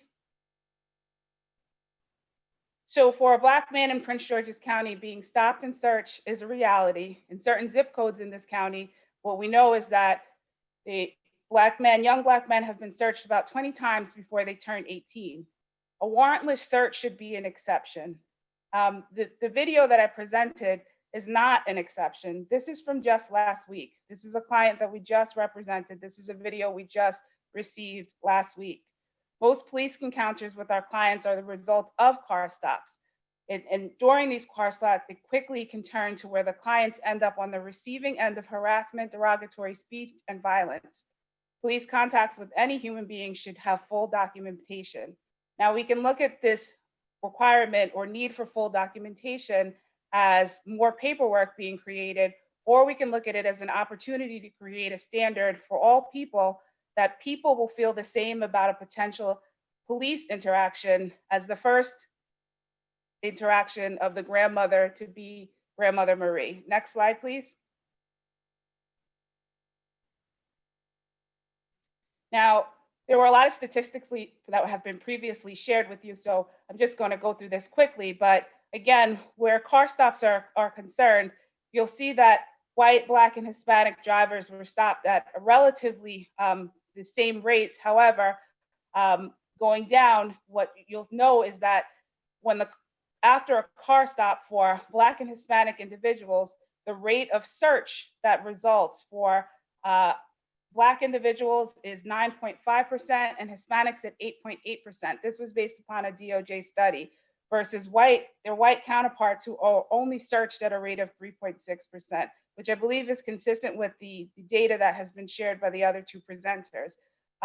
So what this is telling us is that our clients who experience police interaction at an overwhelming rate as a result of car stops, next slide, please, that the police are prioritizing stopping and seizing vehicles and the people within them, and not prioritizing creating meaningful opportunities to engage with the community. They're not out walking around within the community, getting to know the people they're policing. If we were to create real change of how police are engaging in the community, we'll see a change in the feeling of the communities towards the police. That would include the cooperating with investigations and preventative policing. A young Black man in this county and a grandmother should have the same opportunity to feel the same about police encounters and be treated the same when interacting with the police. Next slide, please. I'm going to pass it off to Ms. Novello, who's going to talk to you about police practicing. Good evening, everyone. My name is Laura Novello, and I am a supervisor in the district court for the Prince George's County Office of the Public Defender. And I was hoping perhaps, Ryan, you could allow me to share my screen because I do feel it is important to hear the audio of that video, which I will illustrate through some of my slides as we go through it. Next slide, please.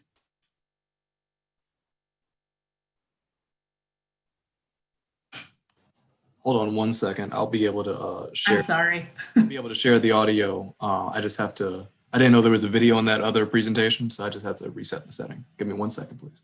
Sure. And just to give a little background on the presentation the portion of the presentation I'll be giving, I'll be discussing police practices and changes we would like to see implemented in order to improve the policing in Prince George's County.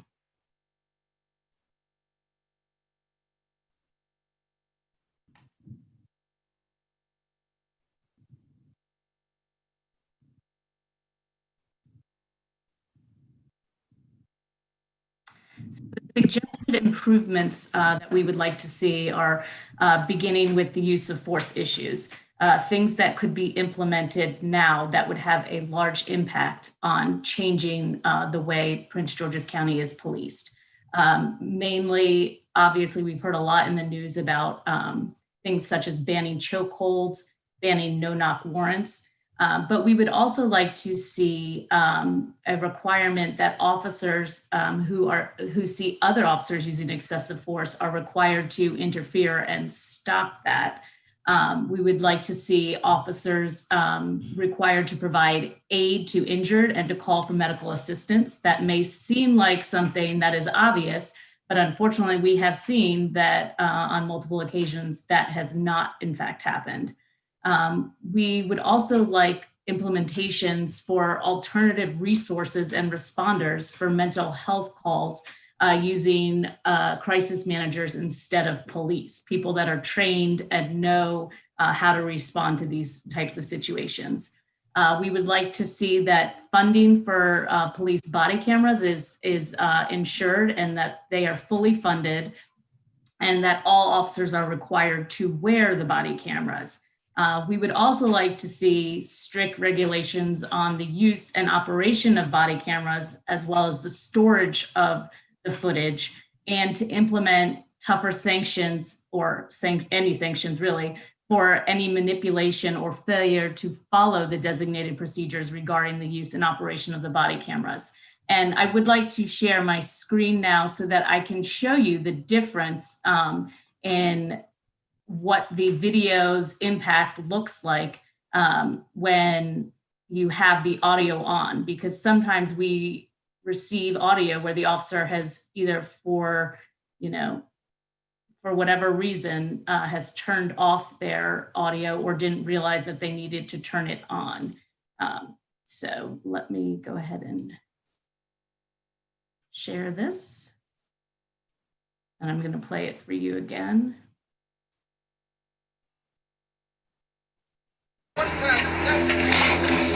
It's gonna take as long as we keep you out here. Okay. We ain't being if we doing our job. Okay. All right.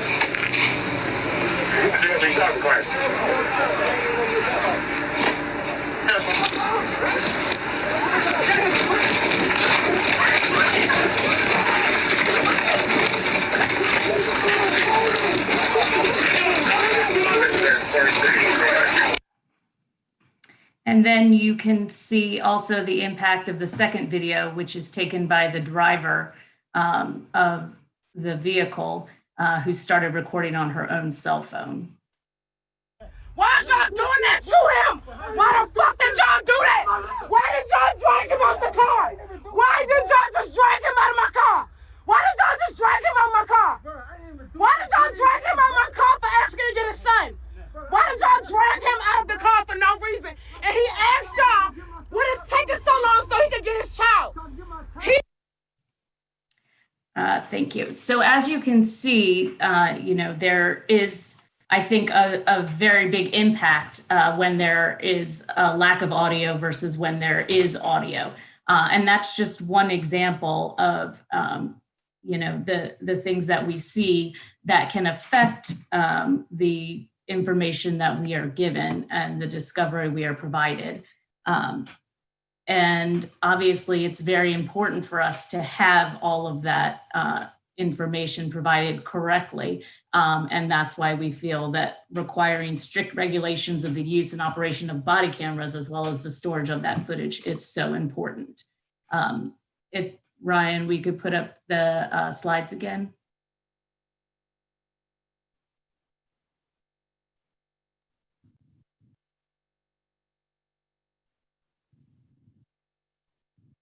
Thank you. The next section I'd like to move to, if we could switch to the next slide, is accountability. And so some of the things that we would like to implement in terms of improving accountability would be expanding whistleblower protections to apply to all police misconduct, adding civilians as voting members on police disciplinary hearing boards. I think we've heard Dr. Ray speak about that tonight, and that really is a very impactful change that we think would improve accountability. We would also like to see the chief of police, be required to submit a use of force report to the county council and have to publicly present that report. We would also like to see a better early warning system with outside oversight, including establishing an independent agency for the Inspector General of the Police Department. And we would like to see collection, analysis, and the release of information about all police incidents involving shootings or death. And that body camera or cruiser camera capturing those incidents are released within 48 hours. Next slide, please. And the third prong is recruitment and training. We would like to see the requirement implemented that nobody would be hired from an outside jurisdiction where that officer was fired or resigned due to disciplinary issues. We would also like to see more annual training on de-escalation techniques, implicit and explicit bias, and use of force. Including for those sergeants that review the use of force reports, because as you can see from that video, a sergeant did find that activity was acceptable and within the general orders, and comported with what the officer wrote, which in my opinion does not match what we see on the video. We would also encourage moving to a community policing model and encouraging officers to live in the community they serve. We would like them to engage with the community, not just police it. Next slide, please. And to do that, and the other suggestions that we have made to implement these changes, it benefits everyone and makes for a safer and more cohesive Prince George's County. Thank you all for listening. I'm going to turn it over now to Michelle Hall, who will speak on juvenile matters. Thank you, Ryan. You can go to the next slide. My name is Michelle Hall. I'm a juvenile public defender here in Prince George's County, and I'm going to speak just briefly on concerns with school policing. School policing is particularly relevant to everything that we have talked about this evening because for many of our clients, they begin experiencing policing at school. And the same concerns that we have about training, transparency, and accountability exist in school policing because the officers in our schools come from the same departments that we are discussing this evening. You can go to the next slide. So I want to provide some clarity as to who is present in our schools. Prince George's County is really one of the most policed school districts in the state. We have 3 distinct entities who are responsible for policing and security in our schools. The first are security assistants. They are security guards who do not have arrest powers but are present at in our schools. We next have investigative counselors. Those are commissioned police officers who do have the ability to arrest on Board of Education properties, but they don't carry a weapon or anything to that effect, and they are employed by Prince George's County Public Schools. And then finally, we have SROs who are armed police officers who are at our schools through memorandums of understanding, but they work for the police departments. Now, the public school budget allots for $17 million. The most recent budget was $17 million on school security. And then we spend an additional $4.3 million to have SROs at our schools. Comparatively, in Montgomery County, a school district that has about 162,000 students, there are only 26 SROs. And in Baltimore County, with 113,000 students, there are 32 SROs. Next slide. In 2018, Maryland had a commission on the school to prison pipeline, and it found that the increased presence of SROs led to disproportionate discipline, arrest, and physical abuse towards students. And even when an arrest does not result in a court case, the experience of being policed in schools can fundamentally change how a young person views themselves and experiences education going forward. Recently at a Board of Education meeting, Nina Jackson, who's the student board member, spoke really eloquently about the psychological impact of being policed in schools and the impact that it has on her and her peers when one of the first things that she sees when she enters school in the morning is an armed police officer. The numbers speak for themselves, and this comes from the Maryland State Department of Education, which publishes arrest data every year. We are one of the most populous school jurisdictions in the state, and we are an unfortunate leader in school-based arrests. And in the 2018-19 school year, there were 311 school-based arrests. And as you can see, almost half of those were for disruption, disrespect, theft, trespass, and fighting. So really minor offenses that we would find to be consistent with what we know about adolescent development and kids in school overall. Comparatively, in Montgomery County, there were only 163 school-based arrests. In Baltimore City, there were only 62 school-based arrests. Black students and students with disabilities disproportionately bear the brunt of these arrests, which is consistent with concerns that we have about bias in policing. And what our local data makes clear what the Maryland Commission on the School to Prison Pipeline said in December of 2018, that the use of SROs is linked to increased rates of exclusionary discipline and the criminalization of relatively trivial student behavior. SROs are not trained as educators, but as sworn law enforcement officers with the authority to arrest people. And the impacts of that are what you see in our arrest data. Next slide. And we do have 3 specific policy proposals related to school policing. The first, removing armed police officers from our schools and still ensuring that there's adequate law enforcement coverage, which is permissible under the Maryland Safe to Learn Act. And I would note that for the majority of our schools, we do not rely on an armed police officer being present in schools. The second is reducing arrest powers of PGCPS security staff and investing in mental health supports and restorative justice programs in PGCPS. I'm the last presenter for us, and so thank you guys for listening to us. And I believe any of the 4 of us are available for questions on any of our specific sections.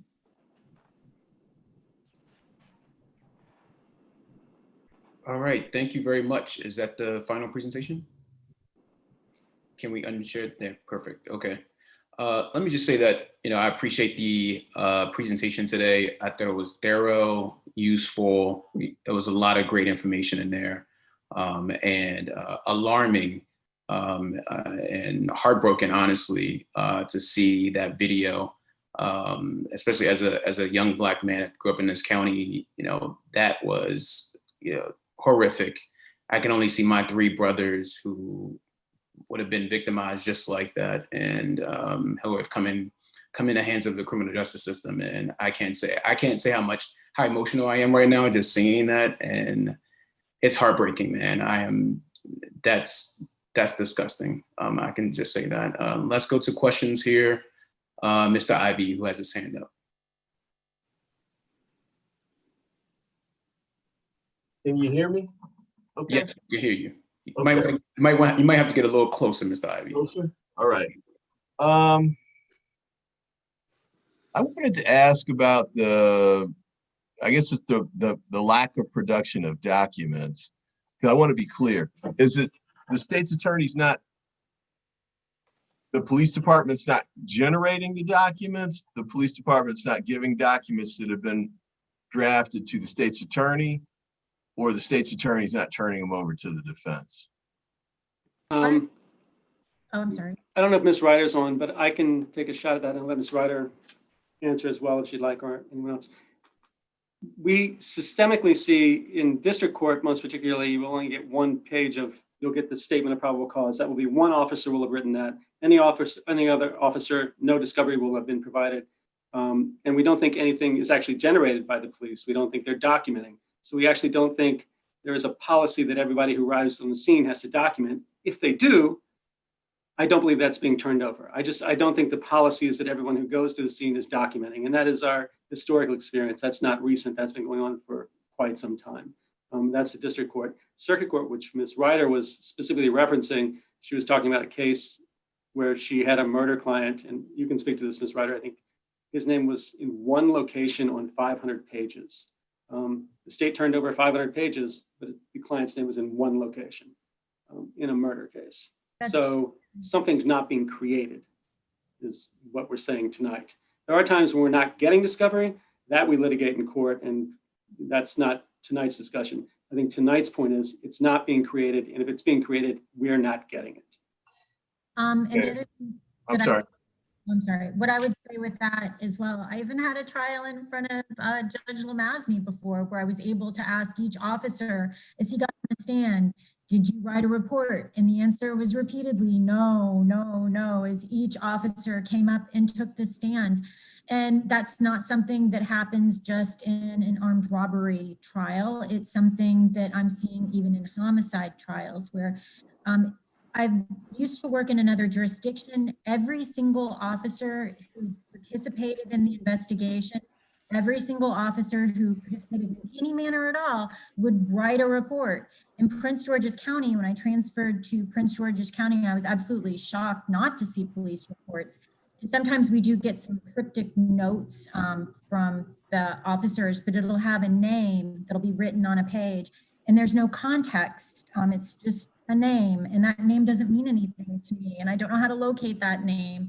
And I don't have, if that person who belongs to the name made a statement to the police officer, I have no idea of the content. So it's very concerning because that's happening in not only district court, which is not, I don't mean to say not only, those are people's lives, but in circuit court where somebody could be facing a life sentence.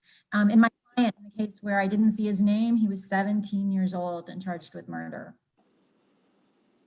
Just a quick follow-up. I mean, was there any grand jury testimony about this guy? I'm just curious as how you could get an indictment with a guy who's only mentioned once anywhere in the police file, unless it says he was the shooter. I mean, no. As far as the grand jury testimony, it really referenced. I don't understand. I mean, that would be a question for the grand jury as to why they agreed to indict the case. But it's something that's a pattern of practice. It isn't something that's an isolated example. Routinely in court cases, I'm seeing very minimal, like there just isn't the production of police reports. And it's also a very junior officer who's usually writing the report. It's very rarely if there's a report that appears in what I call the discovery, which is all the evidence the state intends to use against my client at trial. When I get those packets, it's not the lead detective who's writing the report. It's somebody who is probably excited to be participating because they're a newer officer. yeah, thank you. Judge Lemassney. I just wanted to say the public defender's office, you did a beautiful job as always. Mr. Lottridge, you should be very proud. Thank you, Judge. Thank you very much. I must say, I mean, this is a great group of women here. This is an excellent presentation. So this was great, absolutely. They're terrifying, actually, but they are amazing. Ms. Oriata. Just again, thanking you all for the presentation, and it's great to see you again, Ms. Hall, and just thank you for all the work that you do behind the scenes around juvenile justice.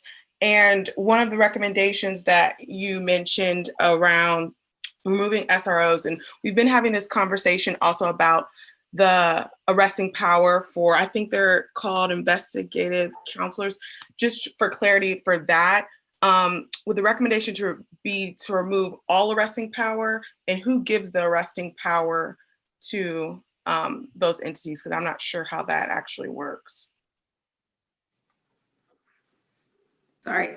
So thank you for that. I think that the arrest power comes to the administrative procedures for the school board, but I would need to double check on that. And I would say that actually was a recommendation that came from the Department of Security Services for PGCPS at the Board of Education meeting with respect to reducing the arrest powers of the investigative counselors. And so I think it's really a question of what is the conduct that we believe children should be arrested for in school. Should you be arrested for a routine fight? I would hope that the answer is no, or should they only have power to arrest for more serious concerns and serious incidents that could be happening at school, and really limiting that power so that investigative counselors and other school security are not being involved in routine discipline matters, but are only being involved when it comes to an instance of safety. Thank you.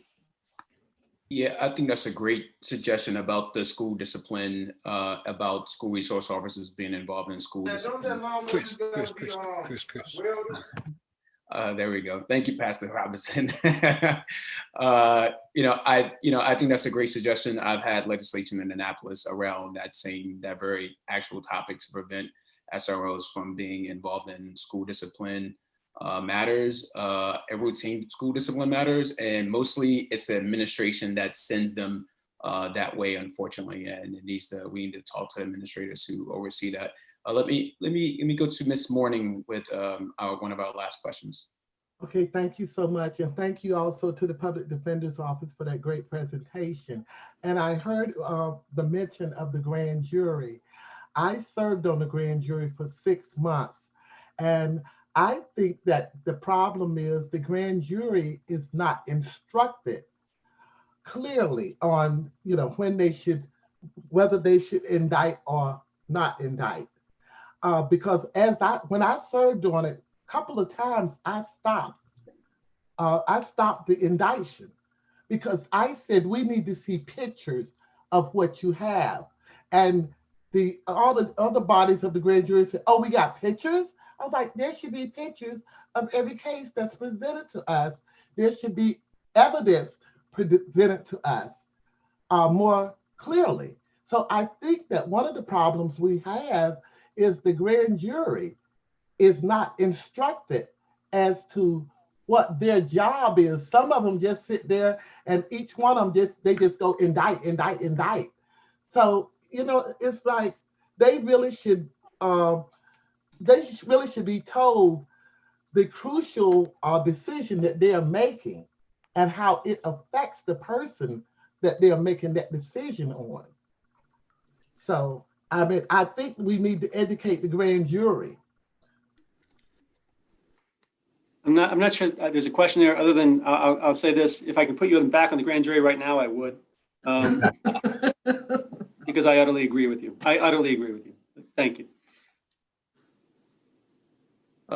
Okay, I'm not sure if Mr. Ivy raised his hand again, but I didn't see anybody else's. So if somebody, I'll defer, but if nobody wants to ask a question, Yeah, I'm gonna go to Pastor Robinson first, Mr. Ivy, and then I'll come back. Then I'll come back to you. Sure. Thank you. Great presentation, Attorney Hall.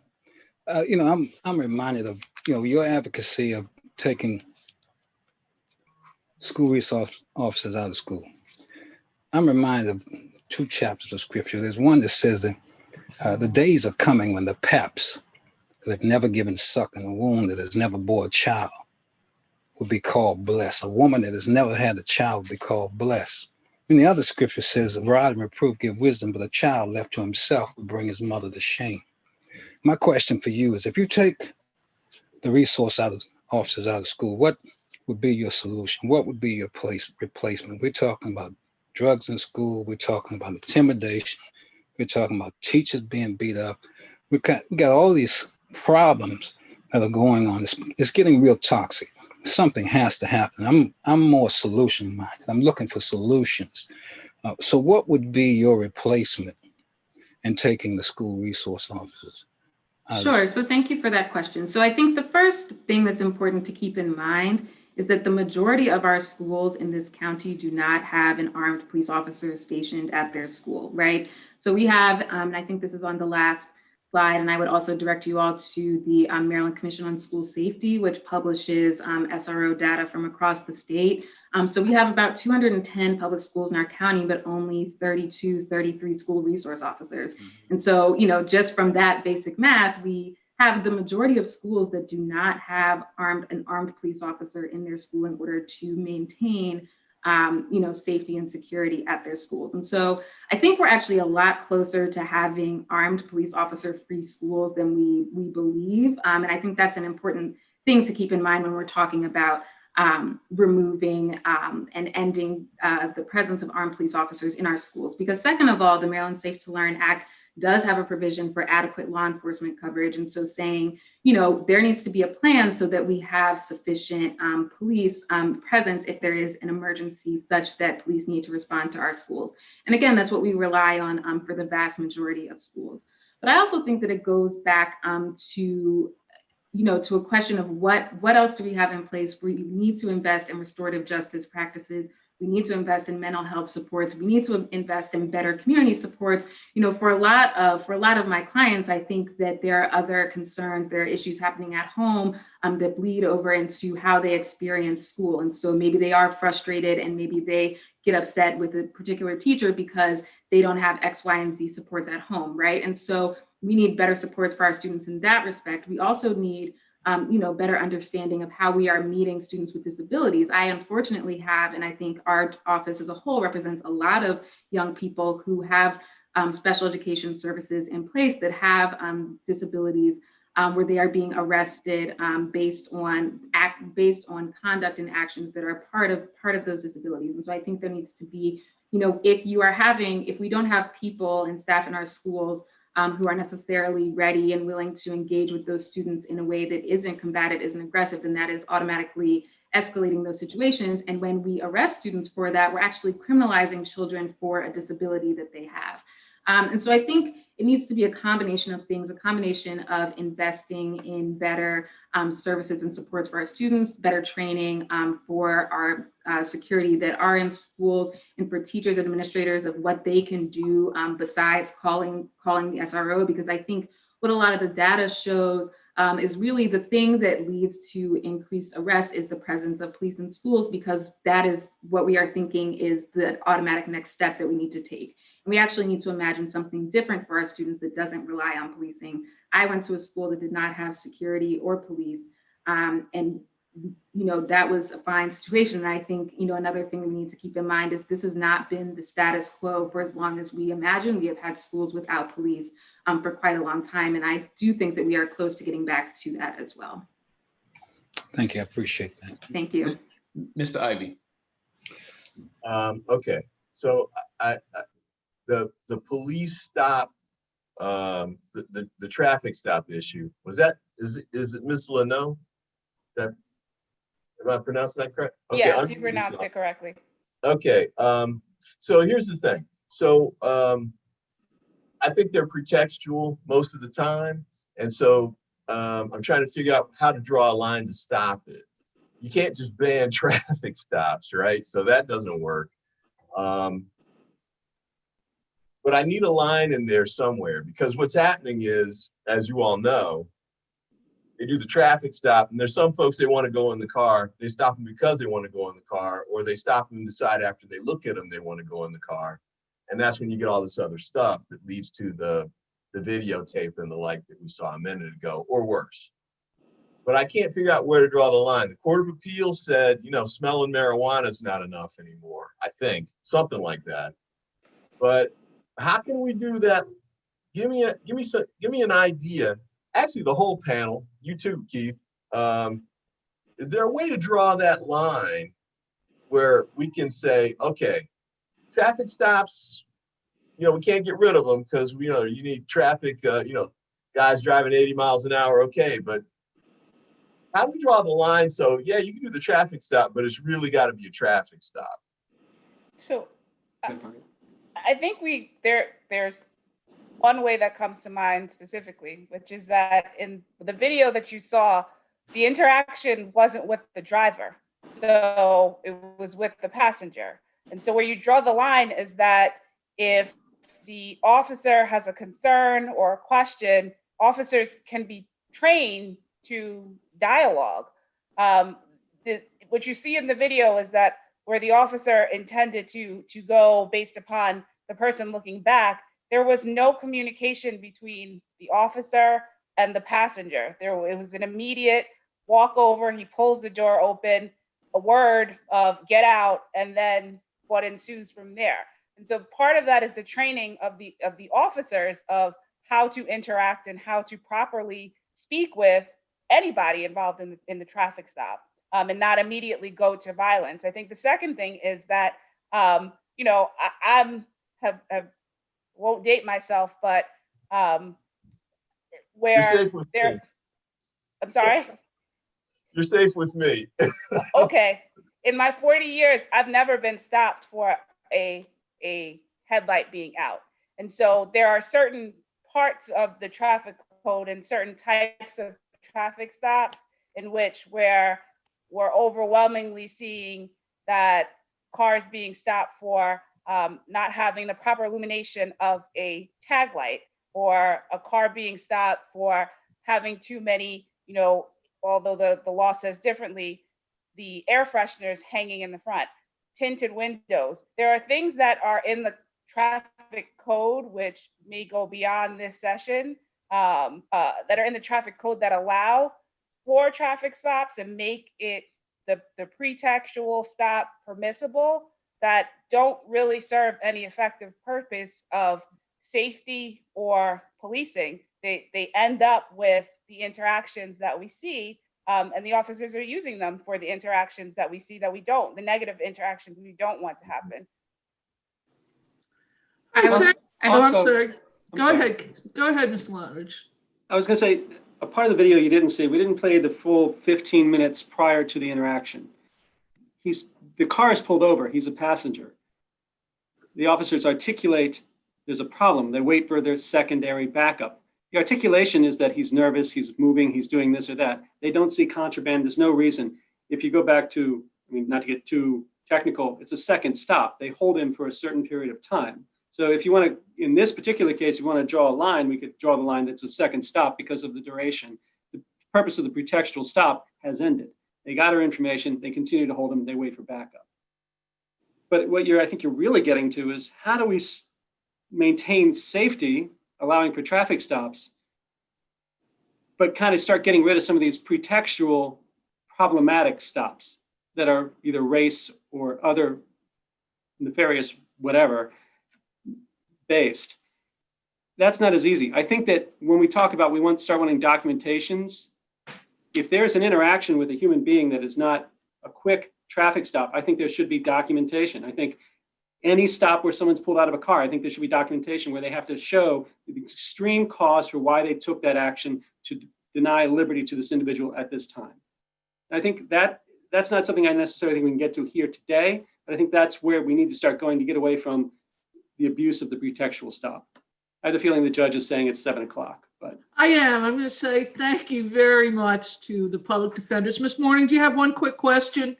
It's after 7. We have one more presenter. Okay, in reference to what Mr. Ivy was saying, I think the approach today from our police officers are different from the approach of before. They would approach your car and treat you as a human being.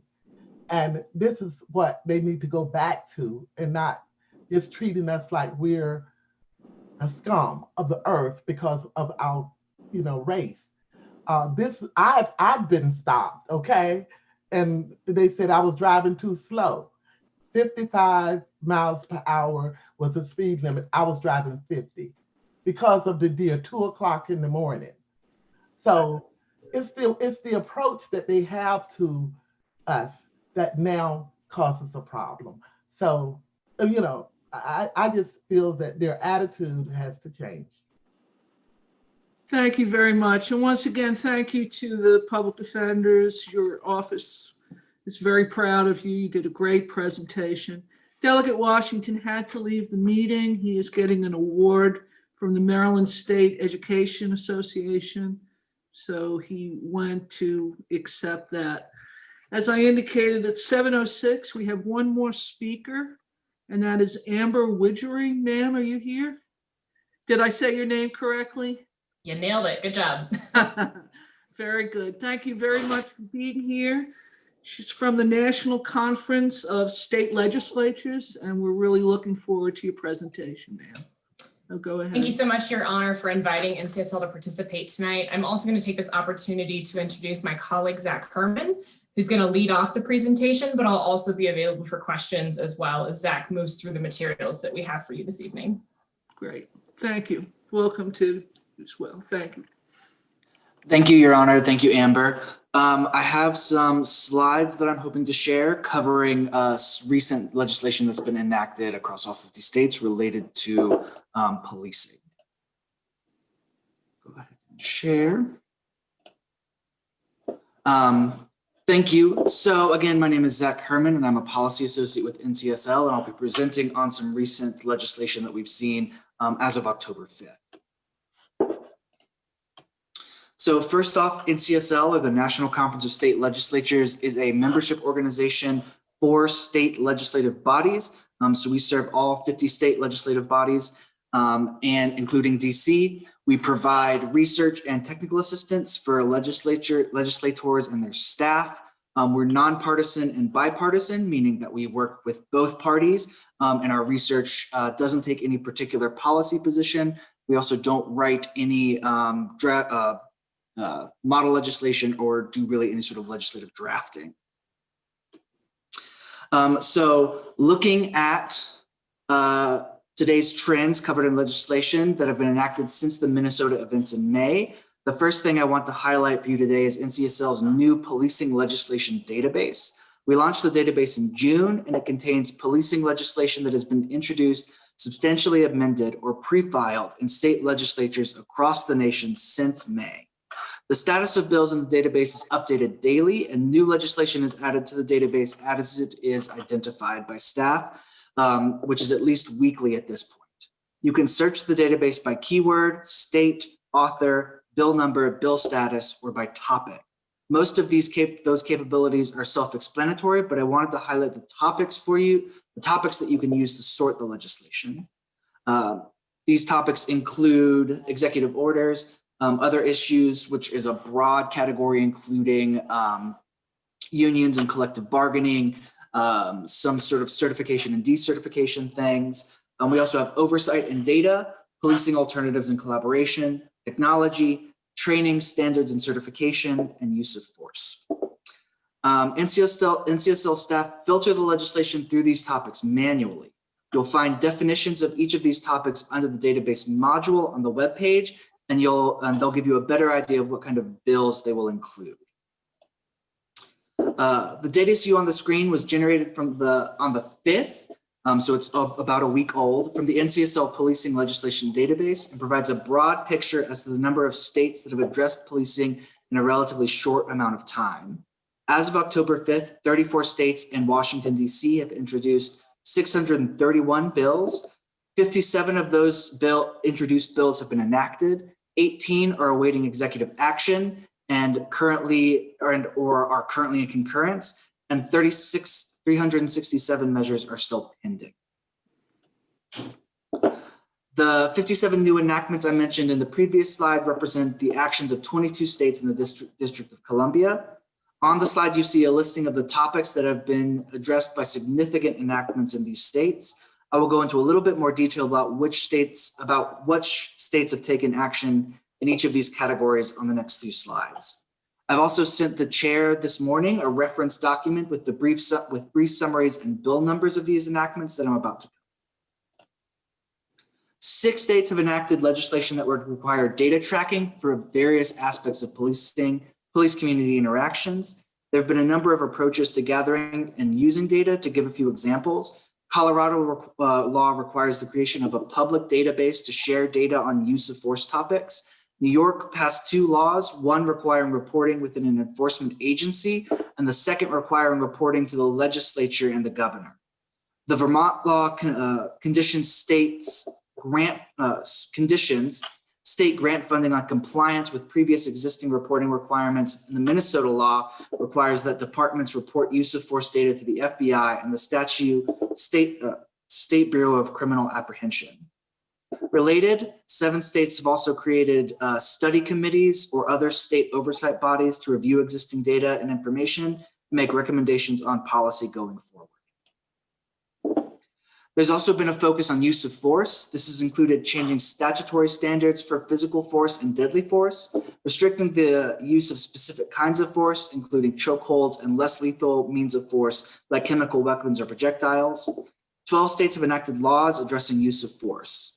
Colorado, Connecticut, and Oregon laws are the broadest in terms of changes to statutory guidance to officers on the use of force, but all 12 states have addressed neck restraints or chokeholds in some manner, or with some states prohibiting the maneuver altogether, and others restricting their use to circumstances when deadly force would be authorized.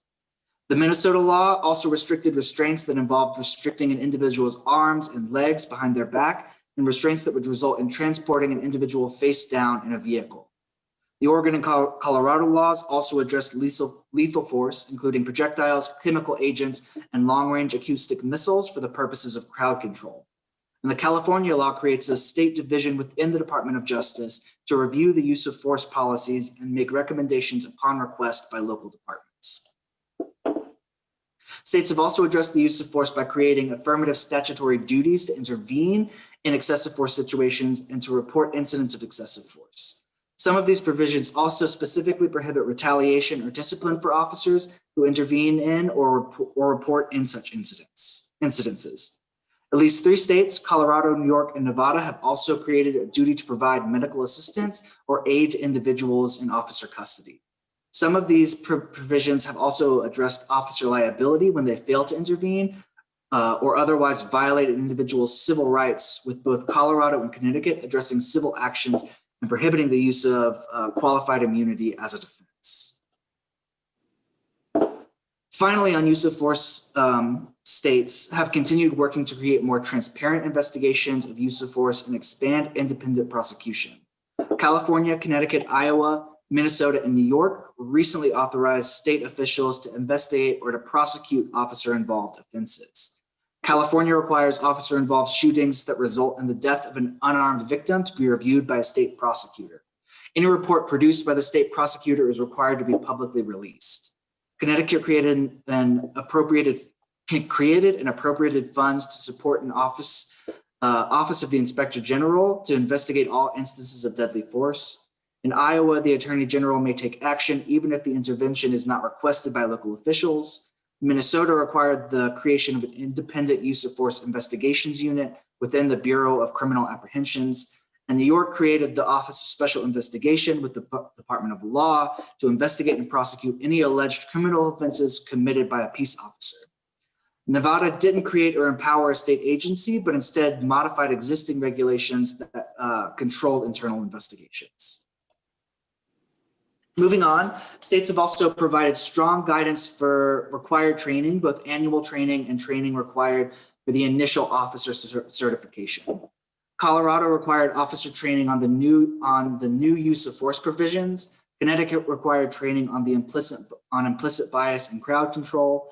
Iowa required new de-escalation training and training on the prevention of bias. Oregon, Minnesota, and Utah all provided specific kinds of training, with Utah and Oregon moving to restrict training on the use of chokeholds, and Minnesota prohibiting warrior-style training. Recent enactments have also provided guidance on certification standards and on what types of serious misconduct would require that the officer be decertified or suspended. These new enactments provide guidance on when decertification is mandatory, when under state law, or within the discretion of the state regulatory agency. California and Connecticut added requirements for expanded evaluation prior to certification. The California law requires an existing evaluation to be expanded to screen for various kinds of biases, in addition to physical, emotional, or mental conditions that might adversely affect the officer's exercise of peace officer powers. The Connecticut law requires initial and reoccurring behavioral health screenings every 5 years for officers to maintain their post-certification. 7 states have enacted laws that address decertification and discipline, some of them providing broader access to certification information. Both the Colorado and Oregon laws require a statewide decertification database to be publicly accessible. New Jersey requires law enforcement departments to share personnel file and other law enforcement agencies under certain circumstances. New York removed confidentiality provisions for officer disciplinary records. Colorado, Connecticut, Iowa, New Mexico, and Oregon all address statutory guidance on when a state agency can or must revoke an officer's certification. Requiring use of body-worn cameras has also been addressed, with 5 states, Colorado, Connecticut, New Mexico, New York, and Vermont, requiring broad adoption of the technology on a statewide basis. I should note that the New York and New Vermont laws only affect the state police agencies, but the other 3 laws address local agencies as well. These laws also provide regulation and guidance on the use of devices, statutory regulation of how and when to use the devices, data retention and storage, and public access rules are not new to the legislature, but statewide requirements are notable. A handful of states have previously passed legislation requiring state police or limited use of cameras, including Nevada, California, Florida, and Connecticut. But South Carolina was the only state to previously require statewide adoption in any form. I also want to highlight 2 provisions related to officer well-being and specific types of interactions. Connecticut has asked municipal police departments to evaluate and report back to the state post agency on the benefits of using social workers during emergency response situations. Minnesota authorized peer counseling and critical incident stress management for officers with guidance on appropriate incorporation of these programs. Minnesota also specified in law that officers should use special care when interacting with individuals with known physical, mental, developmental, or intellectual disabilities, and address crises in intervention and training with people on interactions with people with autism. These kinds of actions are not particularly novel or new, rather they are a continuation of a previous trend focused on providing officers with additional training and support for these kinds of interactions. However, in these areas, this is an area where I expect to see continued interest. Finally, I wanted to mention briefly that the database tracks executive orders as well. 3 other statewide oversight bodies were created by executive order to study policing policy. The Pennsylvania order established a new Citizens Commission on policing. I should also highlight the Connecticut order because it makes substantial changes related to use of force, community engagement, demilitarization, and body-worn cameras. And with that, I would like to close and open for questions for either Amber or myself. Thank you. Any questions? That was very well presented and very interesting. Thank you very much. Any questions?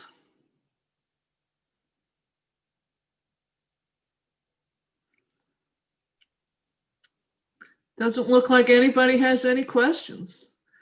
That is, I was surprised there were some states who are not doing anything in this area in regard to police reform.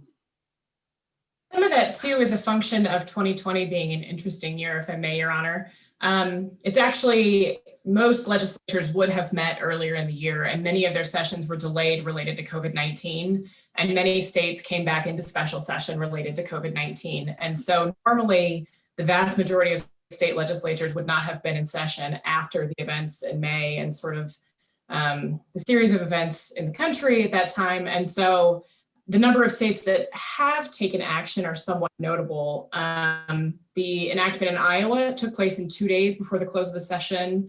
The enactment in Colorado was a matter of, I think, 10 to 12 days before the end of their session because they had session deadlines. So I think 2021 will be certainly something to watch for the rest of the state that you didn't see actions from. And I think some of that is related to their emergency sessions just to COVID and budgetary matters. Or they weren't actually back in session in 2020. That makes sense. All right, anyone have any further comments or questions?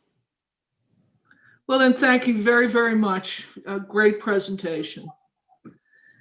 Anyone have anything before we adjourn? All right, I thought this was a very productive and very interesting meeting. I hope everyone has a great Friday and a great weekend, and we'll be back to the subcommittees on Monday. So take care, everybody. Take care. Have a good night. Good evening. Take care. Have a good one. Take care, everyone.